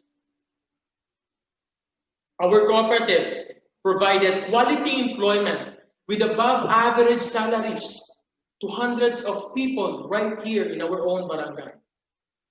And local farmers were able to advance themselves, where hard work and creativity were the only leverage.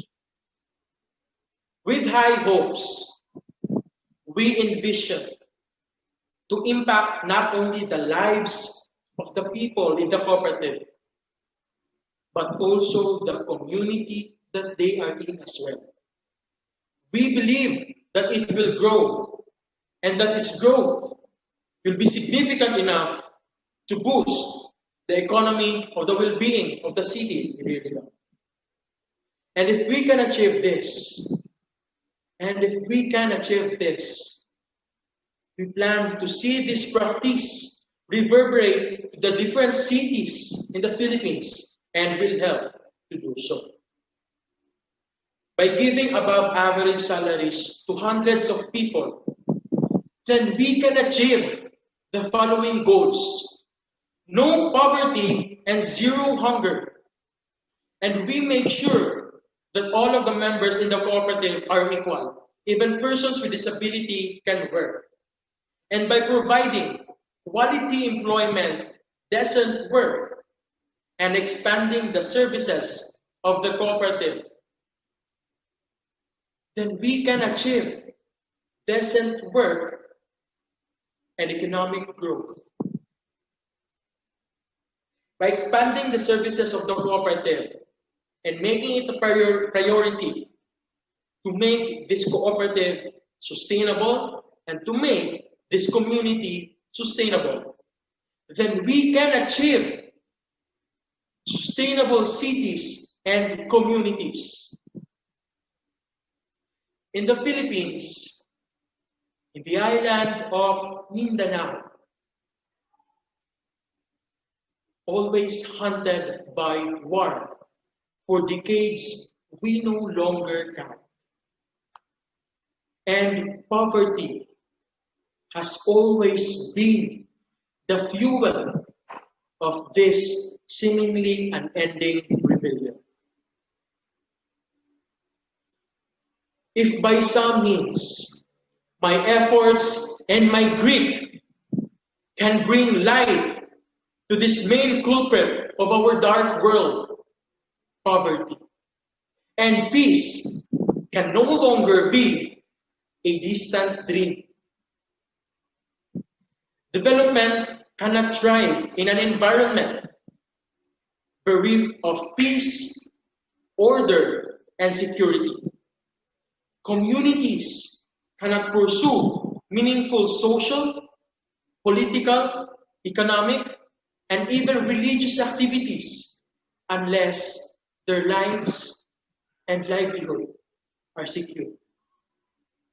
So by empowering our local people to provide for their families at their own comforts of their homes, then we can and we helped in addressing the aforementioned.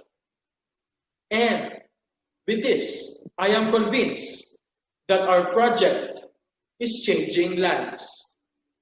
Once again, I am Kenneth Jester Pelera Haim from YSP Pilipinas and a proud member of Oroqueta Young Leaders Alliance, thanking you in our very own dialect, Daghang Salamat.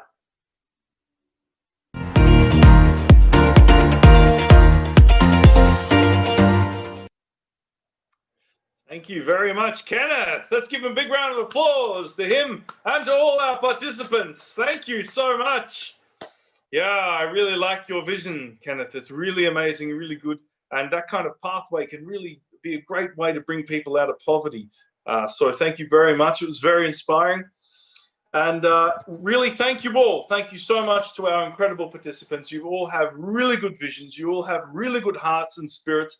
And I really hope that no matter what happens here, whoever is going to represent us, the rest of you, I really pray and I really hope that you can really achieve these amazing dreams and visions that you have for each of your regions. Now, finally, I gave him a big welcome before, and so I'll give him a lesser welcome now. Joseph, the sand artist, will give us an amazing performance. Please put your hands together. Here we go.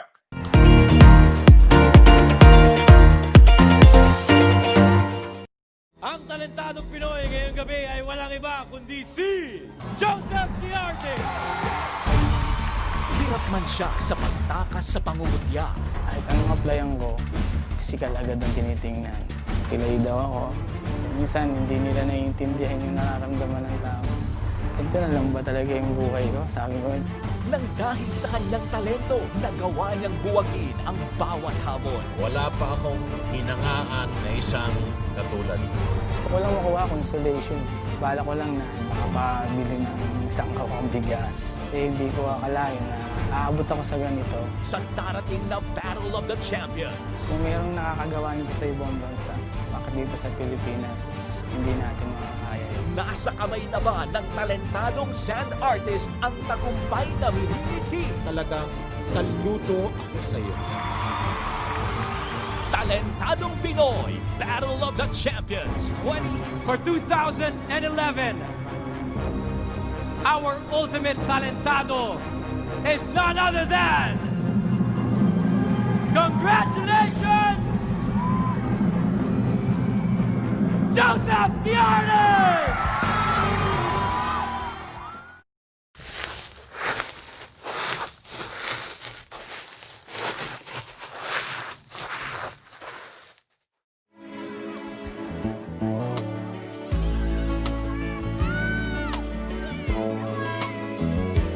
There's a place in your heart, and I know that it is love. And this place is much brighter than tomorrow. And if you really try, you'll find there's no need to cry. In this place, you feel there's no hurt or sorrow. There are ways to get there if you care enough for the living. Make a little space, make a better place, heal the world,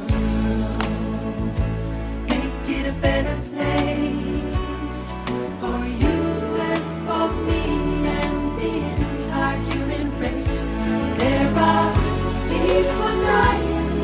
If you care enough for the living, make a better place for you and for me.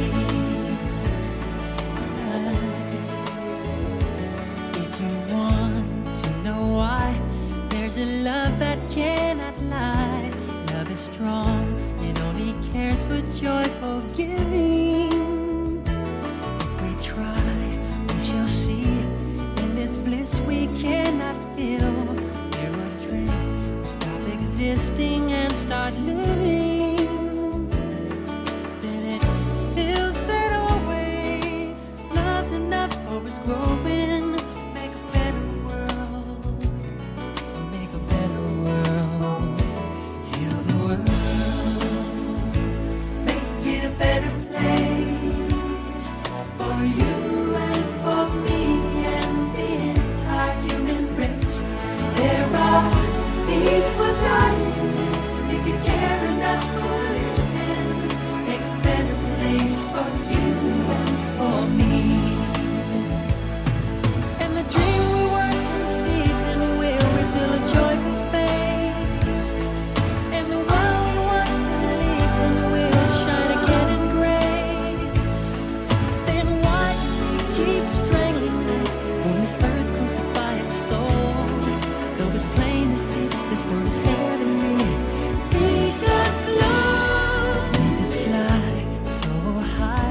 Very amazing. I'd now like to ask you all to join us together, and we will hold a minute of silence, a moment of silence for healing of the nation and the world. So please join us.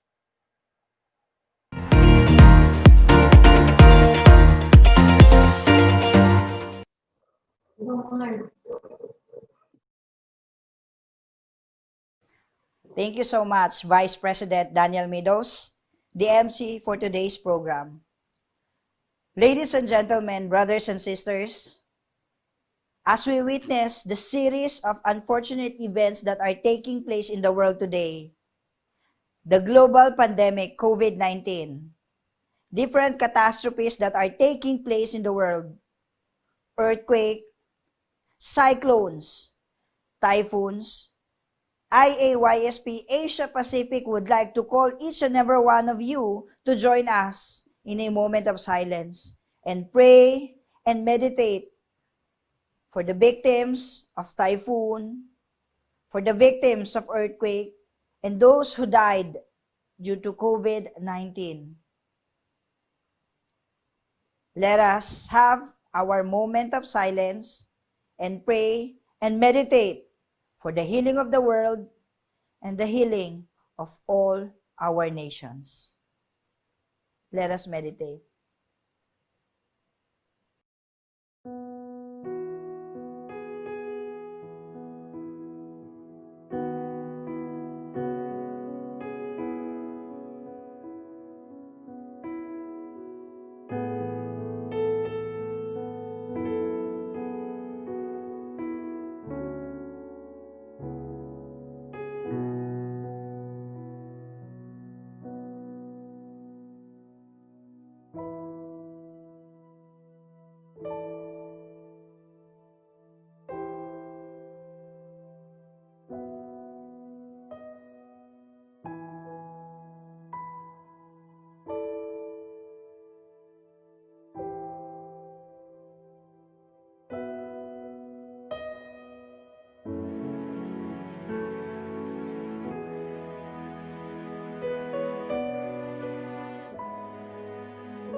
Brothers and sisters, ladies and gentlemen, thank you so much for rendering us your time and your effort, joining us in that moment of silence to pray and reflect and help those who became victims of COVID-19 pandemic and those who became victims of different catastrophes such as the typhoon, cyclones, and earthquake. At this point in time, please give me the opportunity to give a brief report about the initiative of the International Association Youth and Students for Peace in Asia Pacific, trying to answer the need of this time to help our people, to help our countrymen who are in need. You might have heard about the 3 typhoons, big typhoons that strike, sorry about that one, that strike the Philippines. IAYSP were once the youth NGO who give answer to the need of helping our Filipinos. We give our time, we give our effort, and our founder, Dr. Hak Jahan Moon, give resources to help us, those kababayans who are in need.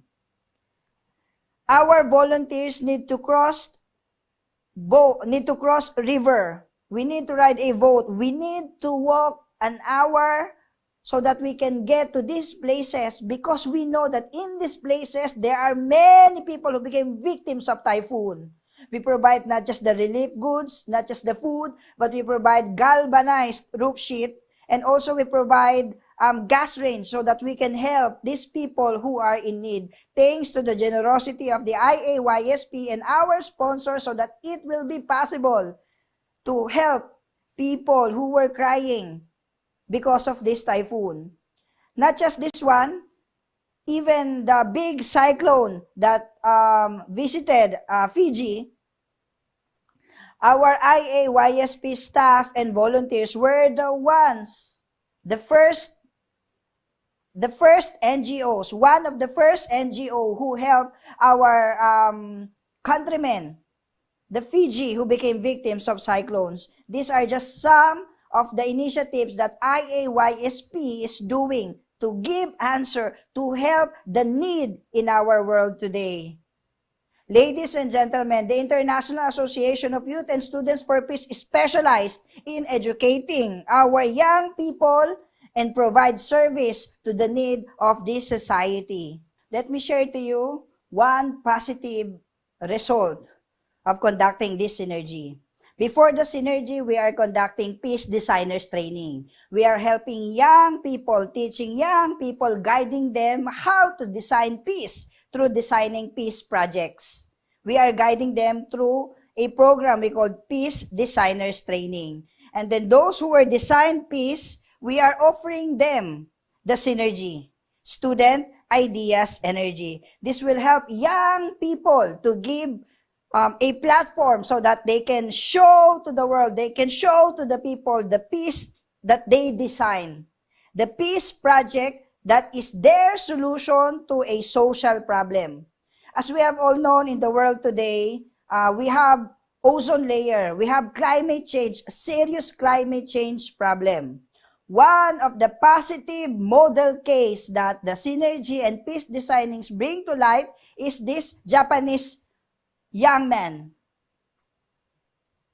Through synergy, he provide a solution of planting moringa trees so that we can solve the carbon dioxide problem in the world.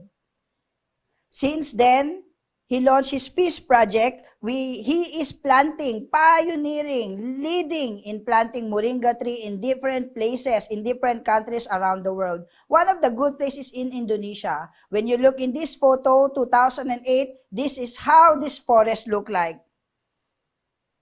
So from 2008, we managed to plant 5,500 trees. And when we go back to the same place, 2020, you can see the difference between 2008 and 2020 only because one young man took ownership of the problem of the world. Only because one young man have confidence to bring his idea to the world, and the world is benefiting from this positivity. This is the power of young people. When we give them vision, when we give them confidence, when we support them, change is coming, not just to themselves, but to the world at large. Which is why we want to continue this effort, which is why we want to continue this vision that International Association of Youth and Students for Peace, YSP, bring to us. That is why the IAYSP Asia Pacific is uniting with the international IAYSP to raise global youth leaders. Our goal is by 2027, we could raise 200,000 peace designers. And that we could train and guide and start 10,000 project leaders who will do 10,000 projects. Imagine, 10,000 young people providing 10,000 solutions to 10,000 problems. This is what IAYSP stands. This is our vision. This is our goal. The Asia Pacific IAYSP will unite with our international president, Koji Matsuda, to bring this to life. And that by 2027, okay, we could network youth leaders, and that we could make 10,000 youth peace ambassadors and 1,000 youth heroes awardee from a common young people who have a dream, training them to design a peace, training them for the synergy to bring their solutions to the people, training them to become project leaders, and training them to become the future, the hope, and the leader of the world. Ladies and gentlemen, please join us in this fight. Join us in this journey to make a world a better place by raising up peace designers, project leaders, and synergy competitors and synergy winners. Thank you so much, everyone. I hope that, this vision of our President, Koji Matsuda, from the vision of our founder, Dr. Hak Jahan Moon, can help the world. And it helped to become, for IAYSP to become the world's #1 youth organization in giving education to youth and students. So that is why we would like you to become our partner so that we can train many young people towards victory and towards development.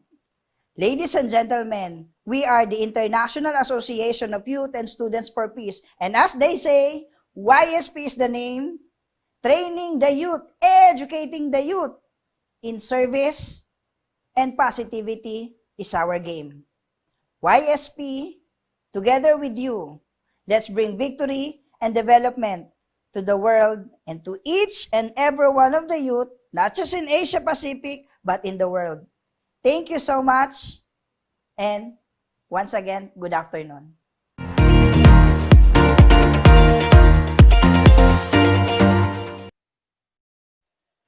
Thank you so much, President Ronnie. What an inspirational man. Arju, thank you very much for those good words. We will now, we have had all our participants give their presentations, so we are now at the part where we will receive comments from the judges. I would like to now welcome up our first judge, Dr. Samantha, to give her comments and reflections on the participants. So please welcome her up with a big round. Thank you. First of all, I would like to thank to the organizers for organizing such a wonderful international competition. And I'm honored to be a judge. Secondly, I am very proud of all the competitors. This is what we need for a better, peaceful world, combining youth, energy, and higher order thinking. Listening to the next generation's ideas was wonderful. You all presented very creatively and innovative ideas, and I love the descriptions in all of your presentations from introduction to the conclusion. And your topics were interesting, and it was very difficult to judge of them. So I think you have the courage and ability to conduct these projects. So I wish good luck for you all. Thank you. Thank you so much, Dr. Samantha. Very good words of encouragement. We'd now like to welcome up our second judge, Dr. Kimsri. Please give him a round of applause. Woo!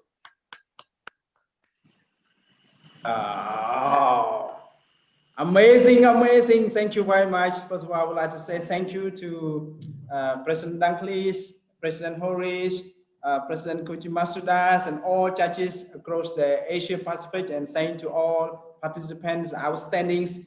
I feel lift up myself from the seat to listen a wonderful presentation, wonderful competition. I feel like more than a competition is like sharing the future. How can the Asia Pacific region, the youth, the young people can really work out to support their society, and especially to support our global endeavor to find a true happiness and true peace. This is the vision of our founder, Dr. Jahan Moon, that we always call her Mother of Peace, Mother Moon. So I think that today is really amazing. And every point of our participants, I feel great. I feel really happy, and I wish you all the best and good luck. As soon we will announce. Thank you very much. I will not talk long. Thank you.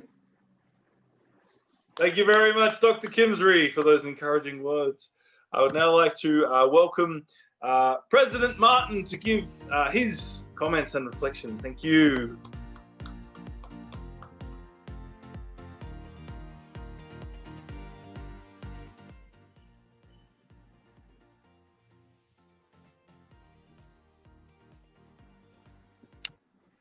Hello?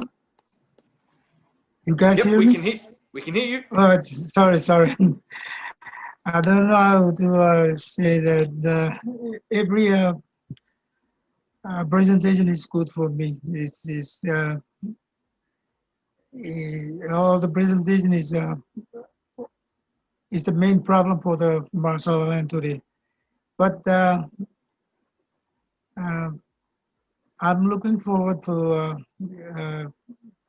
waiting for the hand of the our judges. But I'm very happy and very nice to meet you guys. That's the first time in Marshall Island is participate with like this. So I'm waiting for the. Thank you all. That's it. Sorry. Oh, thank you very much. It's good to hear from you, and it's good to hear from all the judges with their words of encouragement. We would now like to hear from Professor Ritual. Please give him a big welcome up. First of all, I would like to commend the IAYSP, centering on the leadership of our Dr. Koji Matsuda, for this first ever Synergy competition held throughout Asia Pacific and soon to be a global competition. And of course, for Asia Pacific leadership centering on Dr. Kinsroy and Mr. Ronnie Sudusta. I would like to commend also all the staff behind, and of course to all the contestants. I would like to really applaud you for your courage and for your really bravery in presenting your ideas. I believe you are all winners in your own right. And yes, for the first participant, Shivangini Singh, really I'm impressed with the Change Makers Club. And I truly believe that this kind of idea will truly impact India and hopefully the entire South Asia region. And for Miss Rika Marfil, really I'm quite really awestruck with the project in empowering persons with disabilities. So really, I'm so impressed.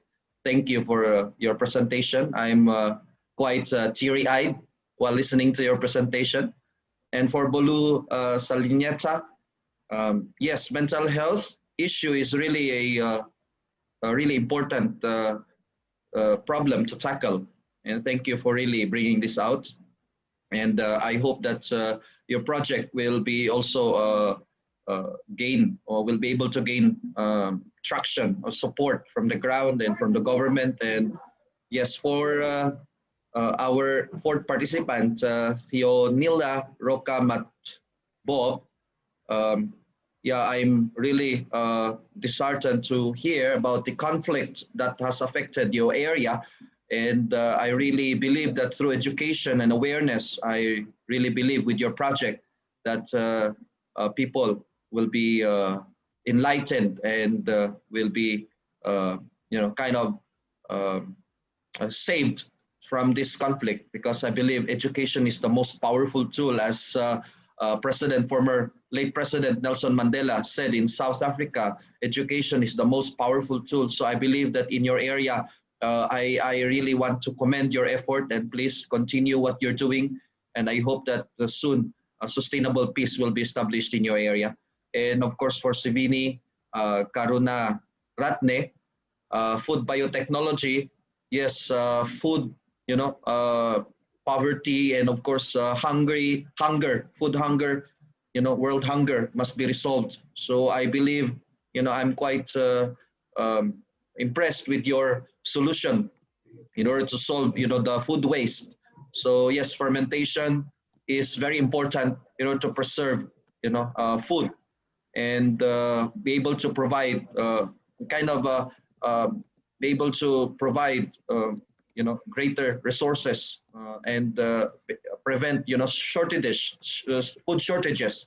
And of course, for last part, contestant, Mr. Kenneth Jester Aim, yes, thank you for your creative, innovative work in your area for establishing a coconut cooperative. Really, I would like to commend. I have no words to really say. I'm really impressed with all of you and with your great efforts, trying to change the world in your own in your own capacity. So I believe that many young people will be inspired through your work, and I believe that many other people will be able to get ideas from your work and maybe copy your ideas, and even be able to multiply even this kind of work. And I believe that through this, the world will soon find sustainable peace and development and greater happiness for everyone. Thank you so much, IAYSP, for organizing this very, very kind of a very, I think I may say, great effort called Synergy Talk. I believe this work is can create even greater impact, you know, in the long run. Thank you so much. Thank you very much, Professor Ritchell. That was very thorough with your words. Thank you so much for that, and thank you very much for your encouragement for all participants. We now come to our last judge, who will give us, who will preside over us, President Koji Matsuda. Please make him feel welcome. Thank you so much for all presenters of Synergy today. I got inspired by your passion and ideas to solve the problems of society. I'm so happy to join this program, and I appreciate so much the support of all judges and staff in this program to be successful.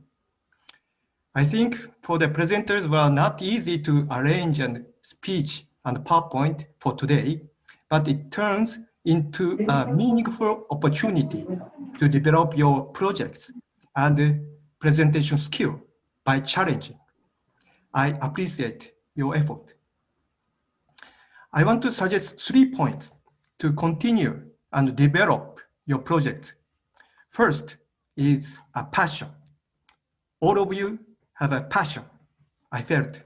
The passion of the leaders is vital.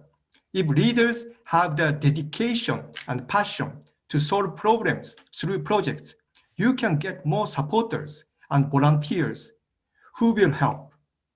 Second is the mission. We are necessary to think about why we need to promote this project. If you can write the mission statement, you can become more clear about your goal. Always emphasize and reflect yourself, whether your activities connect to the mission of the project. Third is compassion. Heart toward people who are necessary to receive support is fundamental to continue the project. Please keep these 3 points: passion, mission, and compassion in mind, and start and continue your projects.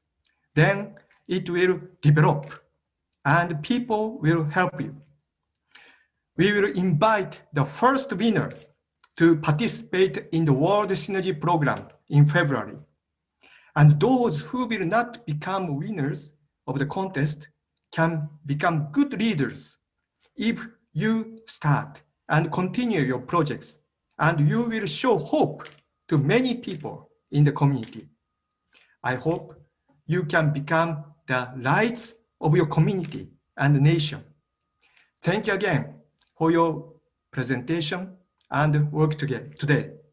I appreciate so much all the staff and leaders of this program. I believe YSP Asia and Oceania can show model of the youth movement and youth activity to the world. Thank you very much.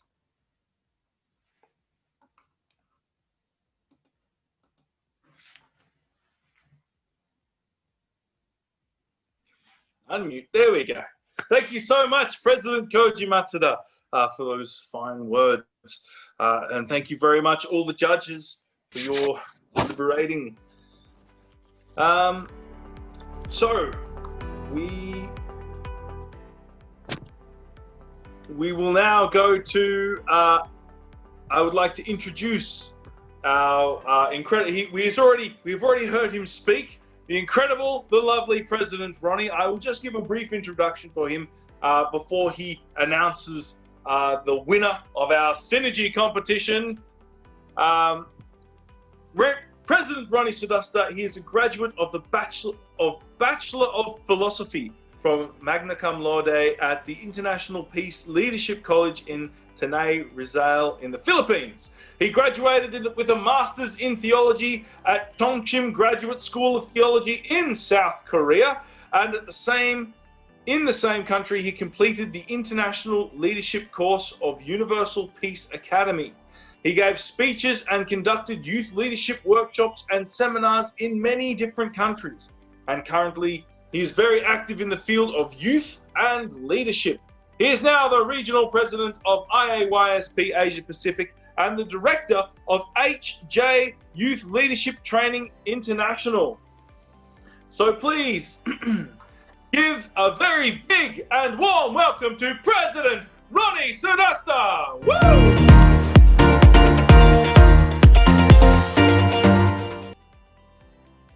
Yes, okay. Good afternoon, everyone. Before I begin, I would like to say thank you to our founder, Dr. Hak Cha Han Moon, our international president, Koji Matsuda. We are one with you in really training and educating our young people.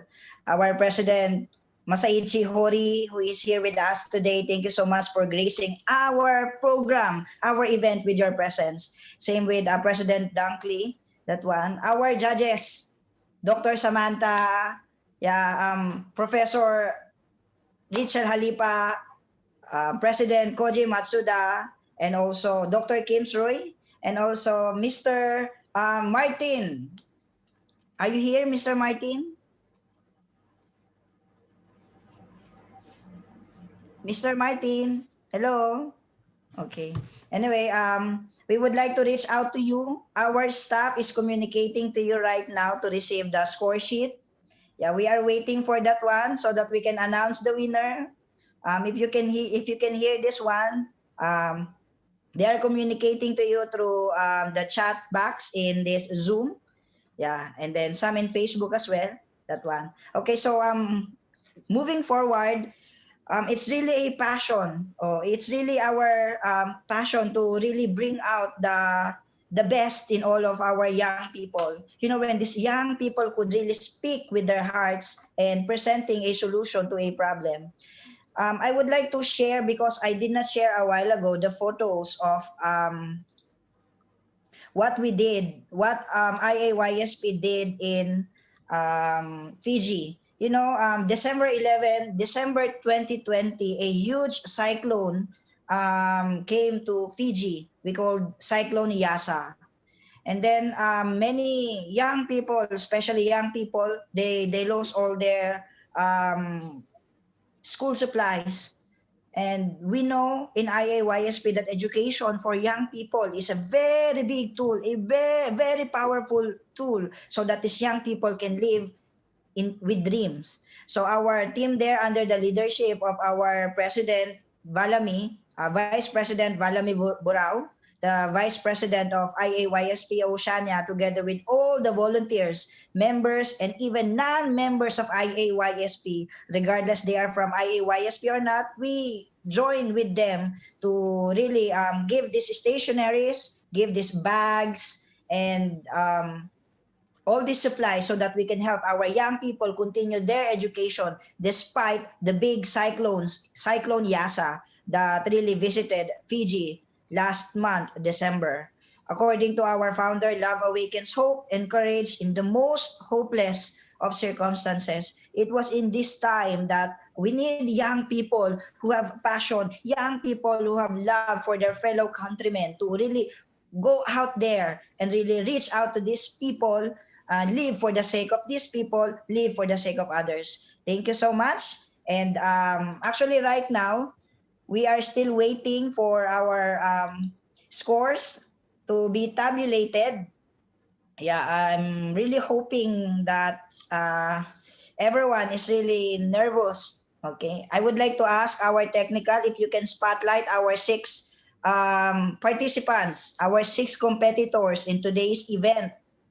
Yeah, so that we can see how nervous, we can see how excited they are to hear, finally hear the result.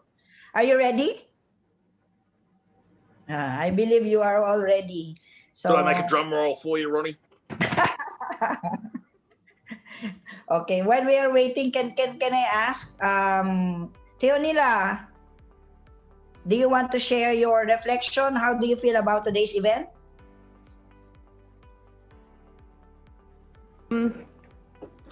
Well, thank you all. I was really looking forward to it until the technical problem came about, but I'm relieved at least I presented, and I'm happy. Thank you, everyone and all the participants for taking part. Thank you all.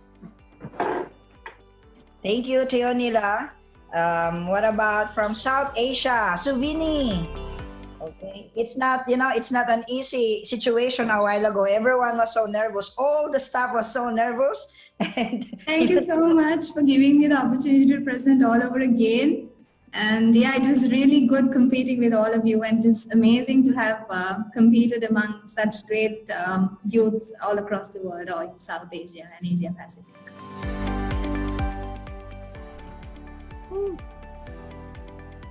Okay, let's go to the only man among, the only thorn among the roses.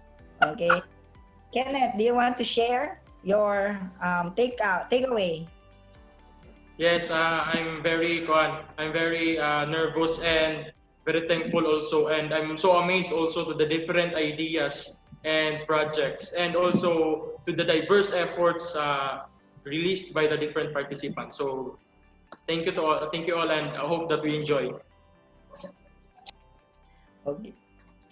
Thank you so much, Kenneth. We're still waiting for that magic envelope, we're still waiting for that result. So while we are waiting, Sala, okay, would you mind sharing? Today's event was really inspiring, and getting to know all of the participants, it was really inspirational to hear their wonderful ideas, and hopefully we are all winners, and that with our project we're able to move further. Thank you. Thank you so much, Sala. Next, Rika. Thank you very much for this very opportunity that we can present our passion to other people, and to be able to help other people is a greatest blessing, not only to me, but to my fellow contestants here in the Asia Pacific Synergy competition. I just want to commend all of you because we have worked so much for this, and we did well today. Thank you so much. Thank you. Okay, lastly, Shivanjini. I'm really grateful for IAYSP for giving us this lovely platform, and this is a great opportunity. And competing along such great achievers and such great presenters is already an achievement for me, and we all are winners. Okay, thank you so much, everyone. Okay.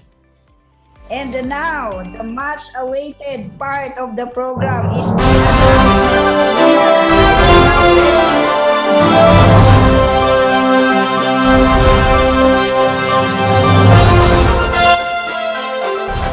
yes. Okay, the score is out. Okay, which one should I announce first? Is it the first or the second winner? Second. The second. Okay, ladies and gentlemen, thank you so much. Okay, I know you are all winners, but as competition as this is, there can only be two winners. The first winner and second, and the first winner will represent us in the worldwide competition. Now I would like to announce the second winner for the first IAYSP is... Okay? With a score, okay?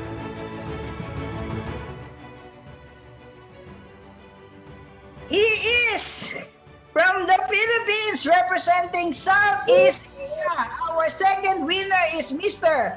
Kenneth Jester Haim.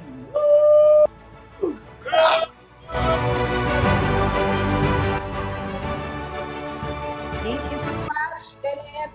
Any words? Yes, thank you so much for the opportunity. I'm very honored to share my services and my efforts did here in my community. So thank you so much and God bless. Okay, thank you so much. I believe it's not just your own win, you know, it's a big win for Mindanao, it's a big win for the Philippines, and a big win for Southeast Asia. Yeah, okay, good luck. Thank you so much, Kenneth. And now, ladies and gentlemen, we've come to this point to announce the first winner of this Asia Pacific Synergy competition. The first winner is...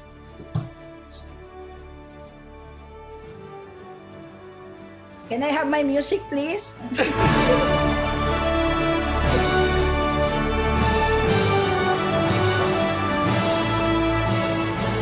first winner, she. Congratulations to the IAYSP. Yeah. You are the first winner of IAYSP Synergy in Asia Pacific. Congratulations to you, Miss Rika Murphy!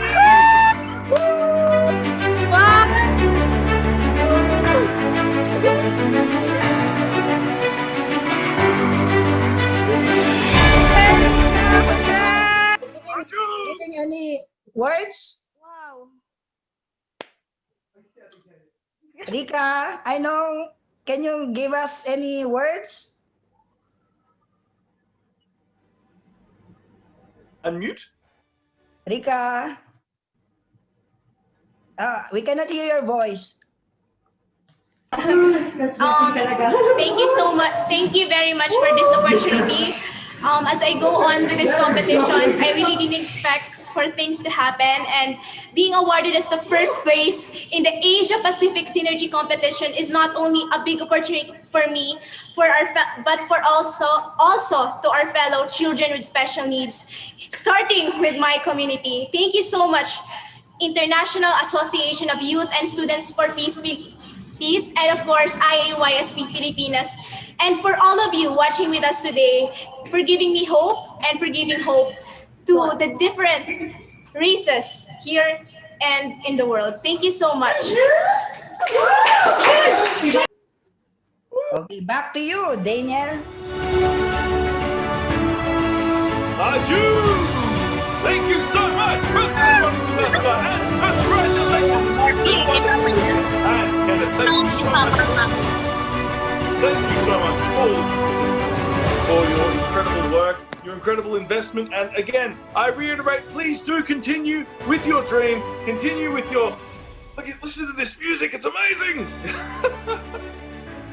What an auspicious day. Thank you very much, brothers and sisters. To give some congratulatory remarks, I would now like to welcome up President Masaichi Hori, the President of Family Federation for World Peace and Unification in Asia 2. President Hori, a little bit about him. He was born in Japan in 1970, and is married to his wife, Mrs. Hori, who is also from Japan. They have one son and one daughter, Mrs. Moriko Hori, who is currently the president of Women's Federation for World Peace in Japan. So a very amazing couple, very auspicious to be able to receive some words from them. So please welcome them. Welcome President Masaichi Hori right now to give the congratulatory remarks. Aju!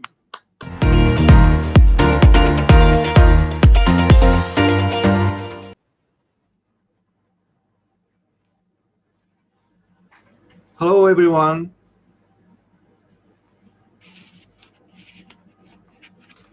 I'm very impressed. Thank you very much. I think Synergy is a great program. This attraction resembles the joy of seeing the splendor of the first flowers that the grown plant blooms. Youth is a good time to make good changes. By continuing to make good changes when you are young, you will grow tremendously and spend your entire life in that form. Today, I saw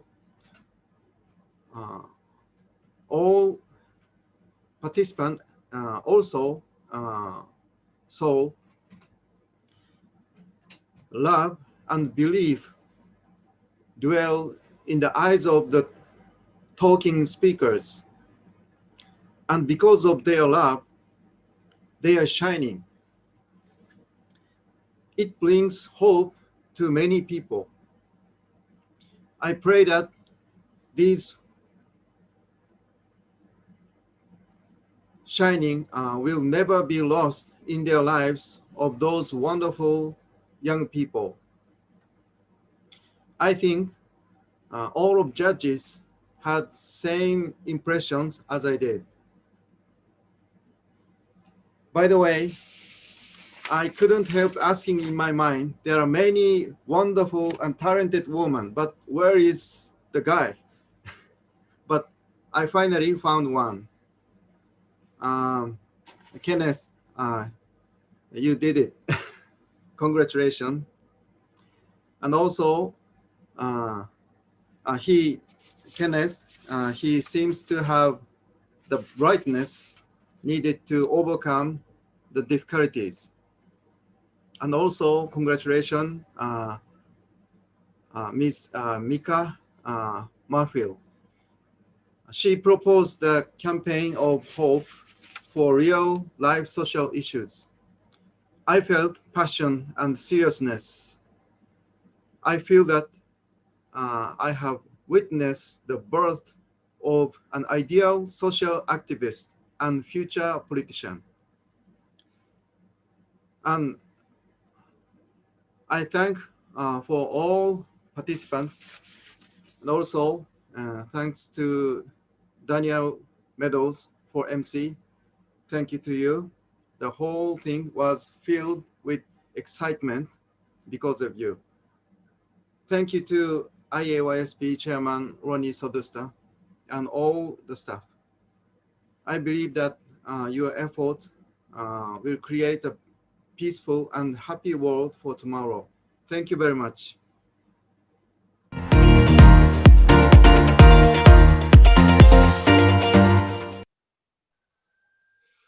Thank you very much, President Masaichi Hori. Those were very good words. I especially like the part about me. That was good. I do. Okay. We will now be concluding our program with an incredible congratulatory song from Lani Alo. So without further ado, please welcome up this incredible musician.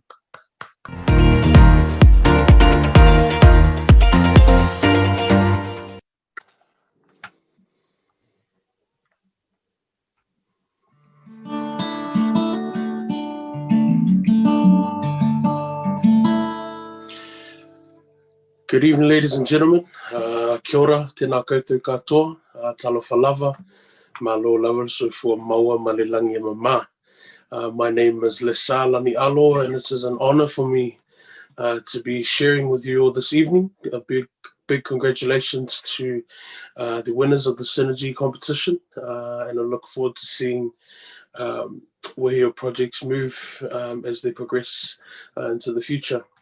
It is an honor for me to be able to share with you this evening a piece of music, an original song called Alo Your Favor, which is a song of blessings and well wishes for all people, young and old, as they embark on their respective journeys. And so as you hear this music tonight, as you listen to the song, I pray that the spirit of the music and the lyrics and the essence behind the song moves and encourages each and every one of you to embark on your journeys, and may they be fruitful, prosperous, and full of blessings. So this is Alo Your Favor.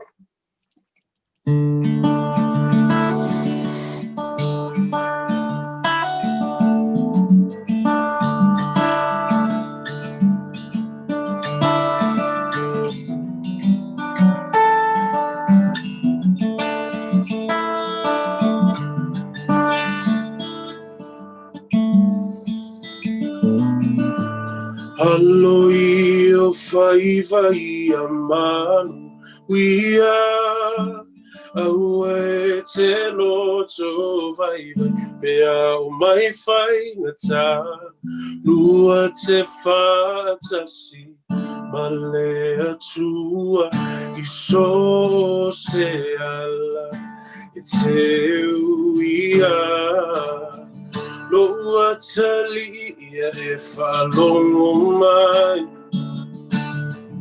Ila unei upu ole a whai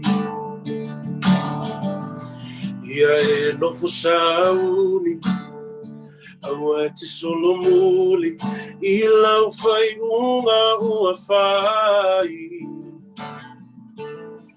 Ole lalo langi nei E tumu I mea masi E tele whao so songa E vai vai ai o langona Ia e loto tele Aua e te fefe Aluma le fia fia Lo watali e manuia Alo I o fai vai o manu Wia Aua e te loto vai vai Pea o mai fai me ta Lua te fatasi Male atua Iso se ala E te uia Lua fa fine se e fa alongo mai Ile maupu ole a fai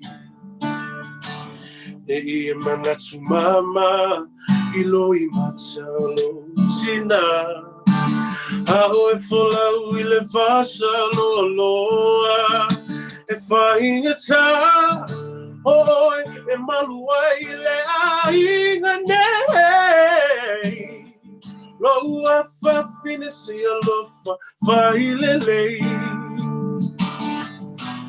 Tai se lau whala Tu se le alunga Wha malo si mai Se oi Le taununga Aloi Vai vai amano Wia Aue te noto Vai vai Pea o mai fai neta Lua te fatasi Male atua Iso se ala E te uia O mamanga roso Aloia yo fai vai ulu ulu makafo Laulo fa moi moi awale kawa E kolo no ko manga kolo kuile muli papanga Amakua ainga Ai mai se lala fanga Ngufuka kalo kapua I falo lole ala Awalo sabalinga nge ikuelo vai se maa Roso falo wale lei Ile au ngangi e mama papa fau kuanga E fai moe kua e magule Fenga malanga falo wale lei Manga kua Alo maamo nge kama kua Awo ke fefe loko kele oele lupe le afale Ke ele fili ke ele pia Kaho sapo le manguia Ko anga le loko ko anga kalo Awo inga lolo kuspaia Se sole se awo ke kangi Ke pakaula ile ko le langi Pamano se o ele koa Kaule kaua mo Samoa Wa ke lenga fau kuanga Ke ulo loko malo uanganga Se ulo ka fako fai E kuye ova ilo kava Aloio Vai vai amanu Wia Aue te noto vai vai Pea o mai fai Ngata Lua te fatasi Male atua Iso se ala E te uia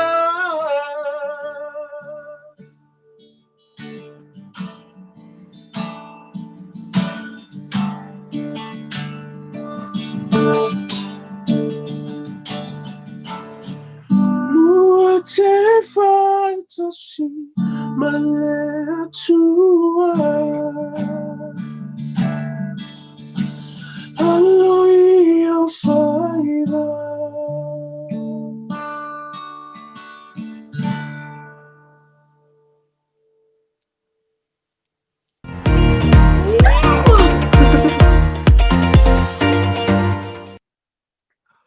Ah, that was amazing. How about that, guys? I'll give you a little background on Lani Alo. He won the 2020 Pacific Music Awards for Best Pacific Song and Best Gospel Artist with his song Aloe O Favor. I apologize to all the Samoans out there. He was the judge of the YSP Oceania Music Competition and is kindly allowed YSP Samoa to use Aloe O Favor as the theme song. YSP Samoa believes that this song promotes Hyojong. Hyojong is one of IAYSP's main virtues. It means a culture of filial piety, which is the love of children towards their parents. This love we have for our parents is also translated to our love for our heavenly parent, God, and music is a powerful way to cultivate such a culture and such a heart. So thank you so much once again for our incredible performer, Lani Alo. Please give him a big round of applause, aren't you? Woo!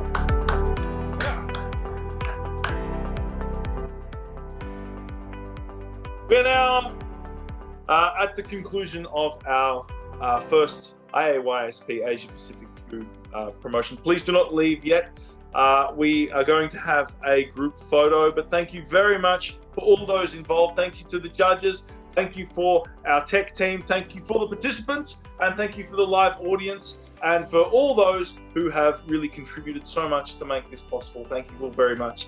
Let us all now have a big group photo. Change your view to the gallery view or not. Okay. Now, as we like to say around here, you are responsible for your own face. we can't help it. So let us first give, we'll just have one photo, okay, with Aboji. You ready? That will be our first photo. Ready? Aboji! Big smile. Our second photo, give little thumb hearts.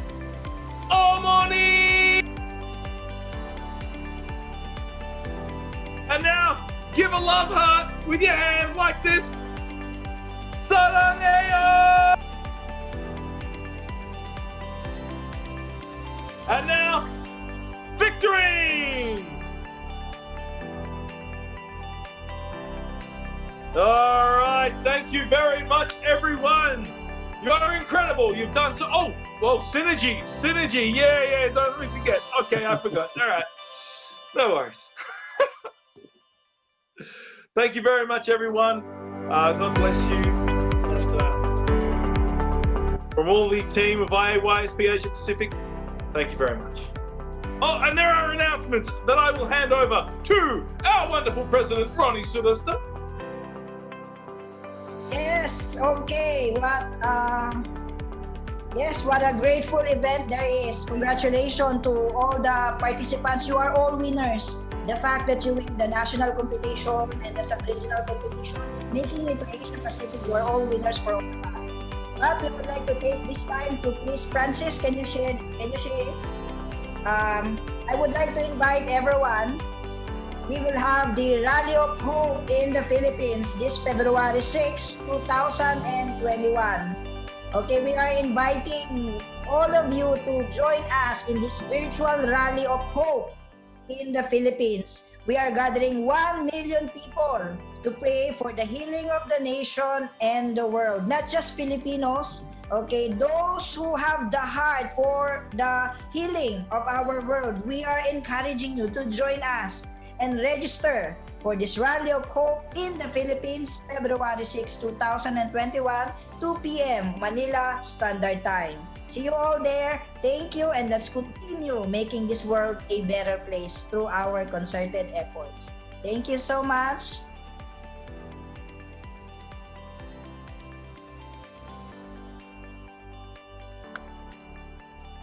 Thank you, everyone. Thank you. Thank you. Thank you very much. Thank you. Thank you. Thank you. So much. Thank you so much. Congratulations to all. Congratulations to